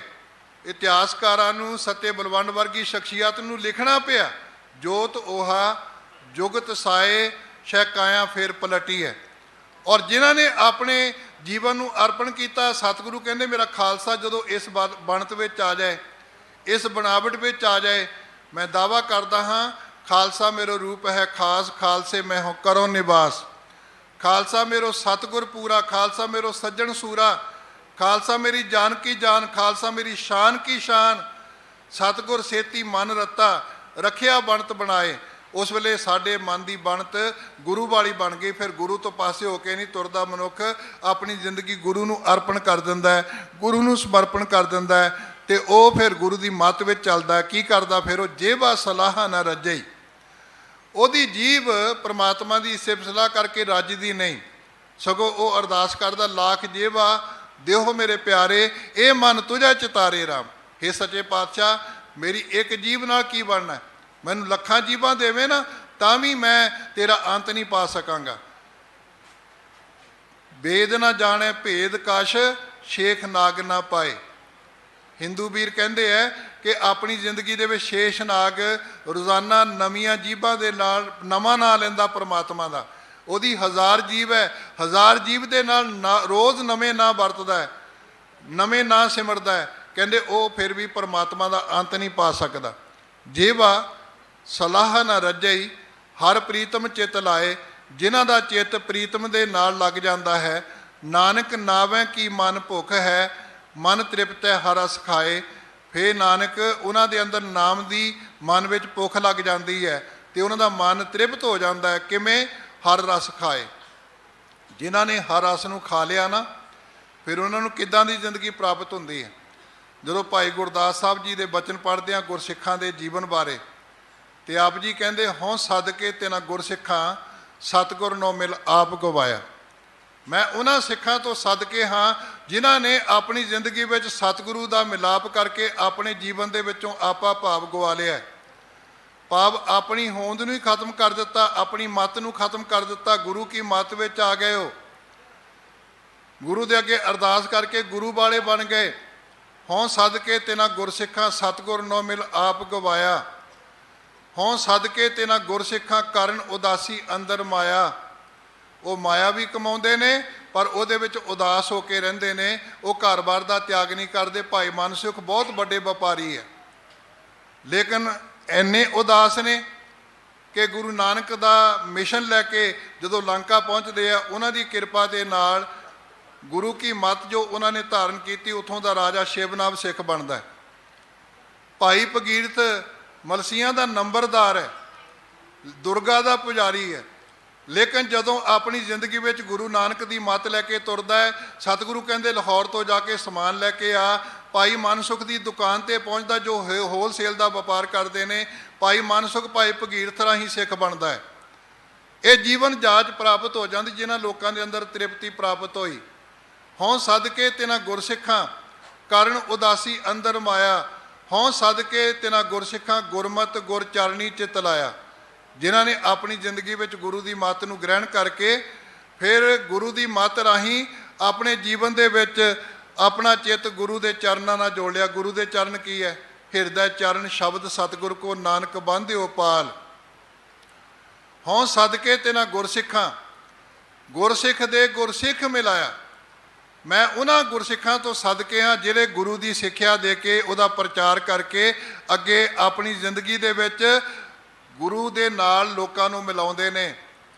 ਜੇ ਅੱਜ ਕਨਵਰਸ਼ਨ ਰੋਕਣੀ ਹੈ ਨਾ, ਸਾਨੂੰ ਉਹਨਾਂ ਨੂੰ ਨਿੰਦਰ ਨਾਲ ਕਨਵਰਸ਼ਨ ਨਹੀਂ ਰੋਕਣੀ ਵੀ ਸਾਡੇ ਲੋਕ ਜਾ ਰਹੇ ਨੇ, ਬਦਲ ਰਹੇ ਨੇ। ਸਾਨੂੰ ਕੁਝ ਕਰਨ ਦੀ ਜ਼ਰੂਰਤ ਹੈ। ਦੇਖੋ ਨਾ, ਇਸ ਕਾਰਜ ਦੇ ਵਾਸਤੇ ਸਾਨੂੰ ਕੁਝ ਅਕਲ ਵੀ ਕਰਨ ਦੀ ਜ਼ਰੂਰਤ ਹੈ, ਸੋਚਣ ਦੀ ਲੋੜ ਹੈ ਕਿ ਅਸੀਂ ਧਨ ਦੌਲਤ ਬਹੁਤ ਖਰਚ ਕਰਦੇ ਹਾਂ, ਲੇਕਿਨ ਹੋ ਸਕਦਾ ਸਾਡਾ ਧਨ ਦੌਲਤ ਅਜਾਈਂ ਜਾਂਦਾ ਹੋਵੇ, ਅਸੀਂ ਹੋਰ ਪਾਸੇ ਖਰਚ ਕਰਦੇ ਹੋਈਏ। ਸੋਨੇ ਦੇ ਕਲਸ਼ ਲਾਉਣ ਦੀ ਥਾਂ ਦੇ ਉੱਤੇ, ਸੋਨੇ ਦੀਆਂ ਪਾਲਕੀਆਂ ਬਣਾਉਣ ਦੀ ਥਾਂ ਦੇ ਉੱਤੇ ਭਾਈ ਗੁਰਦਾਸ ਦੀ ਗੱਲ ਮੰਨ ਲਈਏ। ਜੈਸੇ ਸਤ ਮੰਦਰ ਕੰਚਨ ਕੇ ਉਸਾਰ ਦੀਨੇ, ਤੈਸਾ ਸਿੱਖ ਪੁੰਨ ਸਿੱਖੋ ਇੱਕ ਸ਼ਬਦ ਸਿਖਾਏ ਕਾ। ਅਕਲੀ ਸਾਹਿਬ ਸੇਵੀਆ, ਅਕਲੀ ਪਾਈਐ ਮਾਨ, ਅਕਲੀ ਪੜ੍ਹ ਕੇ ਬੁਝੀਆ, ਅਕਲੀ ਕੀਚੈ ਦਾਨ। ਨਾਨਕ ਆਖੇ ਰਾਹ, ਇਹ ਹੋਰ ਗੱਲਾਂ ਸ਼ੈਤਾਨ। ਜਿੱਥੇ ਲੰਗਰ ਲਾਓ, ਸਾਡਾ ਵਿਰਸਾ ਲੰਗਰ ਲਾਓ, ਲੇਕਿਨ ਲੰਗਰ ਲਾਉਣ ਦੇ ਨਾਲ ਜੇ ਤੁਸੀਂ ਲੱਖ ਰੁਪਈਆ ਲੰਗਰ ਤੇ ਖਰਚ ਕਰਨਾ ਹੈ, ਉਹਦਾ ਦਸਵੰਧ ਕੱਢ ਕੇ ਲੱਖ ਰੁਪਈਏ ਦਾ ਦਸਵੰਧ ਕੱਢੋ, ਲਿਟਰੇਚਰ ਨਾਲ ਰੱਖੋ। ਤੁਸੀਂ ਛਬੀਲ ਲਾਉਂਦੇ ਹੋ, ਛਬੀਲਾਂ ਲਾਓ। ਜੇ ਲੱਖ ਰੁਪਈਆ ਛਬੀਲ ਦੇ ਉੱਤੇ ਖਰਚ ਕਰਨਾ, ਉਹਦਾ 10,000 ਦਾ ਲਿਟਰੇਚਰ ਉੱਥੇ ਰੱਖੋ, ਤਾਂ ਕਿ ਸ਼ਬਦ ਗੁਰੂ ਦਾ ਲੰਗਰ ਵੀ ਚੱਲੇ, ਅੰਮ੍ਰਿਤ ਜਲ ਵੀ ਸਾਨੂੰ ਪ੍ਰਾਪਤ ਹੋਵੇ। ਕਿਉਂਕਿ ਅਸੀਂ ਛਕਾਈ ਜਾਂਦੇ ਹਾਂ ਤੇ ਲੋਕ ਛਕੀ ਜਾਂਦੇ ਆ, ਲੇਕਿਨ ਉਹਨਾਂ ਨੂੰ ਪੁੱਛ ਕੇ ਵੇਖੋ, ਨਾ ਛਕਣ ਵਾਲਿਆਂ ਨੂੰ ਪਤਾ, ਨਾ ਬਹੁਤੇ ਛਕਾਉਣ ਵਾਲਿਆਂ ਮੇਰੇ ਵਰਗਿਆਂ ਨੂੰ ਪਤਾ ਵੀ ਕੀ ਕਰਦੇ ਆ। ਇਸ ਕਰਕੇ ਆਪਣੀ ਜ਼ਿੰਦਗੀ ਦੇ ਵਿੱਚ ਜੇ ਆਪਾਂ ਇਸ ਪਾਸੇ ਤੁਰਨਾ ਹੈ, ਗੁਰਸਿੱਖ ਦੇ ਗੁਰਸਿੱਖ ਮਿਲਾਇਆ। ਹਉ ਸਦਕੇ ਤਿਨਾ ਗੁਰਸਿੱਖਾਂ, ਬਾਹਰ ਜਾਂਦਾ ਬਰਜ ਰਹਾਇਆ। ਕਹਿੰਦੇ ਮੈਂ ਉਹਨਾਂ ਤੋਂ ਸਦਕੇ ਹਾਂ ਜਿਨ੍ਹਾਂ ਨੇ ਆਪਣੇ ਮਨ ਨੂੰ ਰੋਕ ਲਿਆ ਤੇ ਗੁਰੂ ਵਾਲੇ ਪਾਸੇ ਲਾਤਾ। ਮਨ ਕਹਿੰਦਾ ਸੀ ਮੈਂ ਫਲਾਣੇ ਦੀ ਪੂਜਾ ਕਰਨ ਜਾਣਾ, ਫਲਾਣੀ ਥਾਂ ਤੇ ਜਾਣਾ, ਠੇਕੇ ਤੇ ਜਾਣਾ, ਇੱਧਰ ਜਾਣਾ, ਲੇਕਿਨ ਗੁਰ ਸ਼ਬਦ ਦੇ ਨਾਹੀਂ ਮਨ ਨੂੰ ਰੋਕ ਲਿਆ। ਹਉ ਸਦਕੇ ਤਿਨਾ ਗੁਰਸਿੱਖਾਂ, ਬਾਹਰ ਜਾਂਦਾ ਬਰਜ ਰਹਾਇਆ। ਹਉ ਸਦਕੇ ਤਿਨਾ ਗੁਰਸਿੱਖਾਂ, ਆਸਾ ਵਿੱਚ ਨਿਰਾਸ਼ ਬਿਲਾਇਆ। ਬੁਲਾਇਆ ਦਾ ਭਾਵ ਉਹਨਾਂ ਨੇ ਆਪਣੀ ਜ਼ਿੰਦਗੀ ਬਤੀਤ ਕੀਤੀ। ਉਹ ਆਸ ਲੈ ਕੇ ਜ਼ਿੰਦਗੀ ਜਿਉਂਦੇ ਨੇ। ਆਸ ਦਾ ਭਾਵ ਕਿ ਉਦਮ ਕਰਨ ਦਾ ਉਪਰਾਲਾ ਕਰਨਾ, ਉਦਮੀ ਹੋ ਕੇ ਜ਼ਿੰਦਗੀ ਬਤੀਤ ਕਰਨੀ। ਰਹਿ ਇਕਾਂਤ ਏਕੋ ਮਨ ਵਸਿਆ, ਆਸਾ ਮਾਹੇ ਨਿਰਾਸੋ।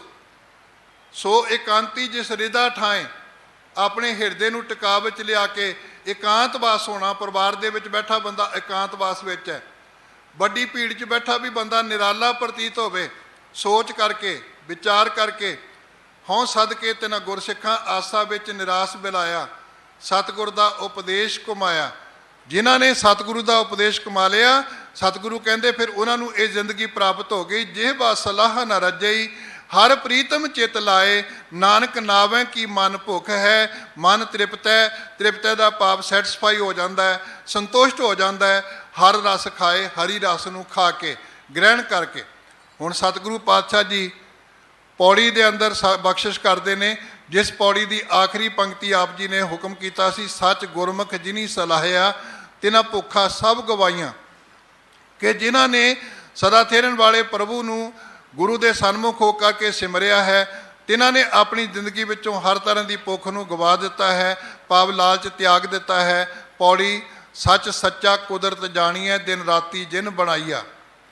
ਸਤਿਗੁਰੂ ਕਹਿੰਦੇ ਉਹ ਜਿਹੜਾ ਸਦਾ ਥੇਰਨ ਵਾਲਾ ਪਰਮਾਤਮਾ ਹੈ, ਉਹਨੂੰ ਕਿੱਥੋਂ ਲੱਭਿਆ ਜਾ ਸਕਦਾ, ਕਿੱਥੇ ਦੇਖਿਆ ਜਾ ਸਕਦਾ ਹੈ? ਸੱਚ ਸੱਚਾ ਕੁਦਰਤ ਜਾਣੀ ਹੈ। ਕੁਦਰਤ ਵਿੱਚੋਂ, ਕੁਦਰਤ ਲਫ਼ਜ਼ ਗੁਰੂ ਗ੍ਰੰਥ ਸਾਹਿਬ ਦੇ ਅੰਦਰ ਦੋ ਅਰਥਾਂ ਵਿੱਚ ਆਉਂਦਾ ਹੈ। ਇੱਕ ਕੁਦਰਤ ਦਾ ਅਰਥ ਹੈ ਤਾਕਤ, ਬਲ। ਜਦੋਂ ਅਸੀਂ ਜਪਜੀ ਸਾਹਿਬ ਵਿੱਚ ਪੜ੍ਹਦੇ ਹਾਂ, ਕੁਦਰਤ ਕਵਣ ਕਹਾਂ ਵਿਚਾਰ, ਵਾਰਿਆ ਨਾ ਜਾਵਾਂ ਏਕ ਵਾਰ, ਜੋ ਤੁਧ ਭਾਵੈ ਸਾਈ ਭਲੀ ਕਾਰ, ਤੂੰ ਸਦਾ ਸਲਾਮਤ ਨਿਰੰਕਾਰ। ਇੱਥੇ ਕੁਦਰਤ ਦਾ ਭਾਵ ਹੈ ਮੇਰੀ ਕੀ ਤਾਕਤ ਹੈ, ਮੇਰੀ ਕੀ ਪਾਇਆ ਹੈ, ਮੇਰੇ ਕੋਲ ਕੀ ਸੋਚ ਹੈ, ਮੈਂ ਤੇਰੀ ਵਿਆਖਿਆ ਕਰ ਸਕਾਂ। ਕੁਦਰਤ ਕਿਸ ਦੀ ਕਰੇ ਜਵਾਬਾ, ਭਾਈ ਗੁਰਦਾਸ ਜੀ। ਕਿਹਦੀ ਤਾਕਤ ਹੈ ਕਿ ਗੁਰੂ ਨਾਨਕ ਸਾਹਿਬ ਦੇ ਸਾਹਮਣੇ ਕੋਈ ਅਵਾ ਤਵਾ ਬੋਲ ਸਕੇ, ਜਵਾਬ ਤਲਬੀ ਕਰ ਸਕੇ, ਉਹਨਾਂ ਦੀਆਂ ਗੱਲਾਂ ਦਾ ਜਵਾਬ ਦੇ ਸਕੇ। ਇੱਕ ਕੁਦਰਤ ਦਾ ਭਾਵ ਕੁਦਰਤ ਦਿਸੈ, ਕੁਦਰਤ ਸੁਣੀਐ, ਕੁਦਰਤ ਭਉ ਸੁਖ ਸਾਰ। ਸਭ ਤੇਰੀ ਕੁਦਰਤ ਤੂੰ ਕਾਦਰ ਕਰਤਾ, ਪਾਕੀ ਨਾਹੀ ਪਾਕ। ਇੱਥੇ ਕੁਦਰਤ ਦਾ ਭਾਵ ਹੈ ਕ੍ਰੀਏਸ਼ਨ, ਕੁਦਰਤ ਦਾ ਭਾਵ ਹੈ ਉਹਦੀ ਕੀਤੀ ਹੋਈ ਰਚਨਾ। ਸਤਿਗੁਰੂ ਕਹਿੰਦੇ ਜੇ ਉਸ ਨੂੰ ਵੇਖਣਾ ਚਾਹੁੰਦੇ ਹੋ, ਕੁਦਰਤ ਜਾਣੀ ਆ, ਉਹਨੂੰ ਕੁਦਰਤ ਵਿੱਚੋਂ ਵੇਖਿਆ ਜਾ ਸਕਦਾ, ਜਾਣਿਆ ਜਾ ਸਕਦਾ ਹੈ। ਆਪ ਹੀਨੇ ਆਪ ਸਾਜਿਓ, ਆਪ ਹੀਨੇ ਰਚਿਓ ਨਾਉ, ਦੂਈ ਕੁਦਰਤ ਸਾਜੀਐ, ਕਰ ਆਸਨ ਡਿਠੋ ਚਾਓ। ਉਹਨੂੰ ਕੁਦਰਤ ਵਿੱਚੋਂ ਵੇਖਿਆ ਜਾ ਸਕਦਾ ਹੈ। ਔਰ ਸਾਨੂੰ ਸਿਮਰਨ ਕਰਨ ਦੀ ਦਾਤ ਇਸੇ ਕਰਕੇ ਪ੍ਰਾਪਤ ਹੁੰਦੀ ਹੈ। ਸਿਮਰਨ ਦਾ ਮਤਲਬ ਇਹ ਨਹੀਂ ਕਿ ਅਸੀਂ ਰੱਬ ਦੇ ਸ਼ਰੀਕ ਬਣ ਕੇ ਬਹਿ ਜਾਣਾ। ਸਿਮਰਨ ਦਾ ਮਤਲਬ ਇਹ ਨਹੀਂ ਕਿ ਅਸੀਂ ਦੂਜਿਆਂ ਨੂੰ ਨੀਵੇਂ ਸਮਝਣਾ ਸ਼ੁਰੂ ਕਰ ਦੇਣਾ ਕਿ ਮੇਰੇ ਭਾਂਡੇ ਨੂੰ ਹੱਥ ਨਾ ਲਾਈ। ਬਹੁਤੀ ਸਿੱਖੀ ਤਾਂ ਇਸੇ ਤਰ੍ਹਾਂ ਅਸੀਂ ਖਾਰਜ ਕਰਤੀ ਵੀ ਬੱਚਿਆਂ ਨੂੰ ਮੇਰੇ ਨੇੜੇ ਨਾ ਖੜੀ, ਮੇਰੇ ਕੱਪੜਿਆਂ ਨੂੰ ਹੱਥ ਨਾ ਲਾ, ਮੇਰੇ ਭਾਂਡਿਆਂ ਨੂੰ ਹੱਥ ਨਾ ਲਾ। ਇਹ ਜਿਹੜੀ ਛੂਆ ਛਾਤ ਅਸੀਂ ਆਪਣੇ ਘਰਾਂ 'ਚ ਵੀ ਵਰਤਾਉਂਦੇ ਆ ਨਾ, ਬੱਚੇ ਸਾਤੋਂ ਦੂਰ ਹੋ ਜਾਂਦੇ ਆ।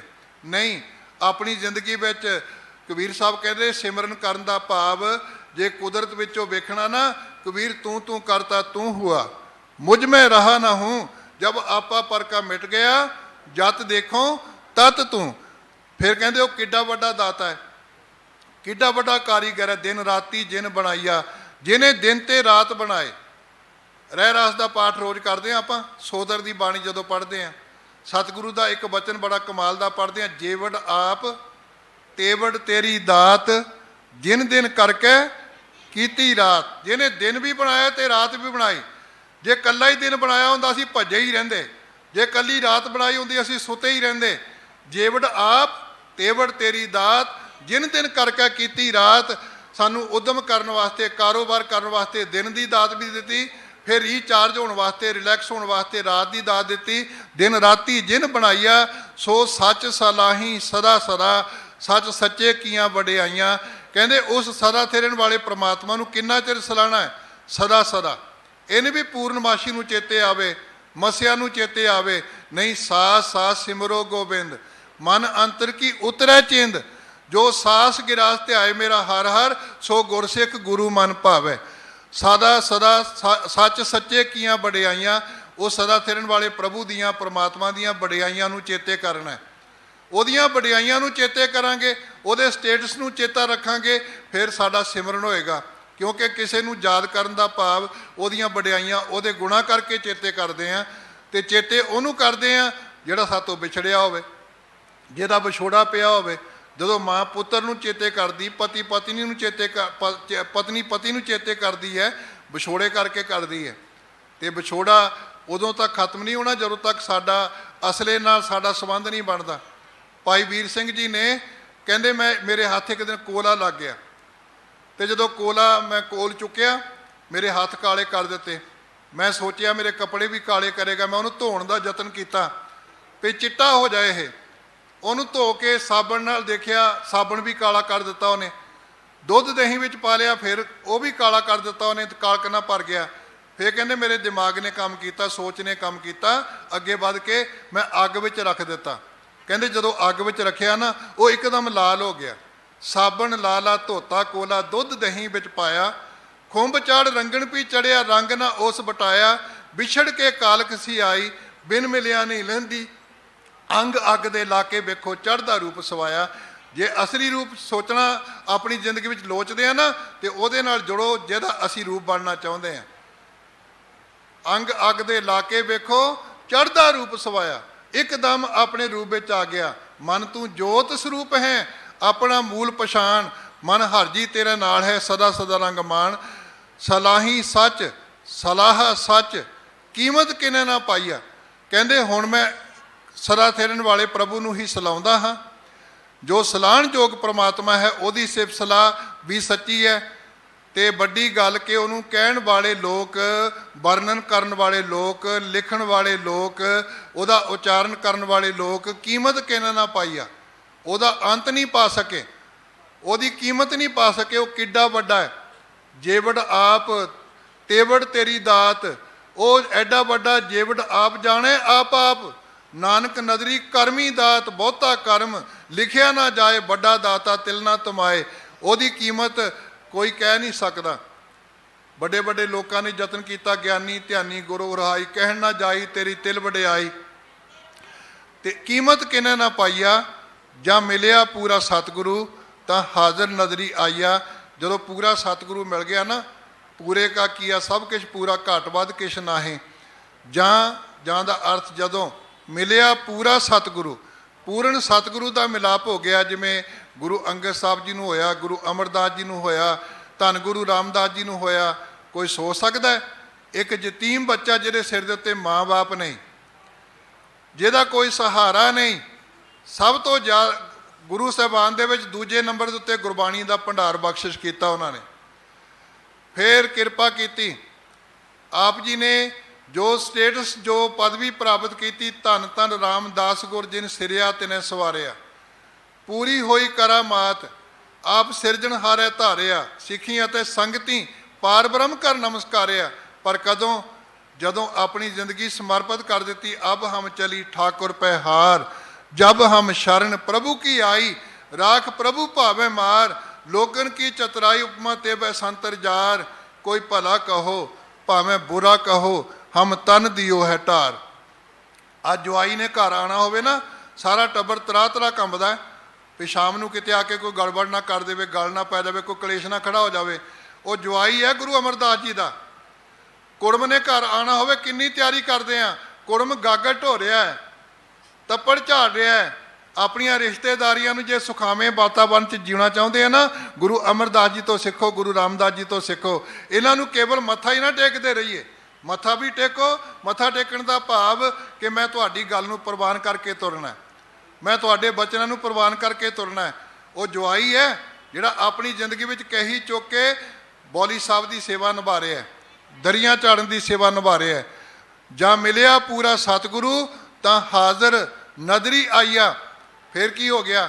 ਫਿਰ ਜਿੱਥੇ ਕਿੱਥੇ ਰੱਬ ਹੀ ਰੱਬ ਦਿਖਾਈ ਦਿੰਦਾ। ਫਿਰ ਬਿਨ ਨਾਵੇਂ ਨਾਹੀ ਕੋ ਥਾਉ, ਜੇਤਾ ਕੀਤਾ ਤੇਤਾ ਨਾਉ, ਬਿਨ ਨਾਵੇਂ ਨਾਹੀ ਕੋ ਥਾਉ। ਫਿਰ ਹਰ ਥਾਂ ਦੇ ਉੱਤੇ ਉਹਦਾ ਸਗਲ ਪਸਾਰਾ ਤੁਮ ਤਨਾ, ਜੋ ਦਿਸੈ ਸੋ ਤੇਰਾ ਰੂਪ, ਗੁਣ ਨਿਦਾਨ ਗੋਬਿੰਦ ਅਨੂਪ। ਫਿਰ ਉਹ ਹਾਜ਼ਰ ਨਜ਼ਰੀ ਆਈਆ, ਹਾਜ਼ਰ ਨਾਜ਼ਰ ਨਜ਼ਰ ਆ ਗਿਆ।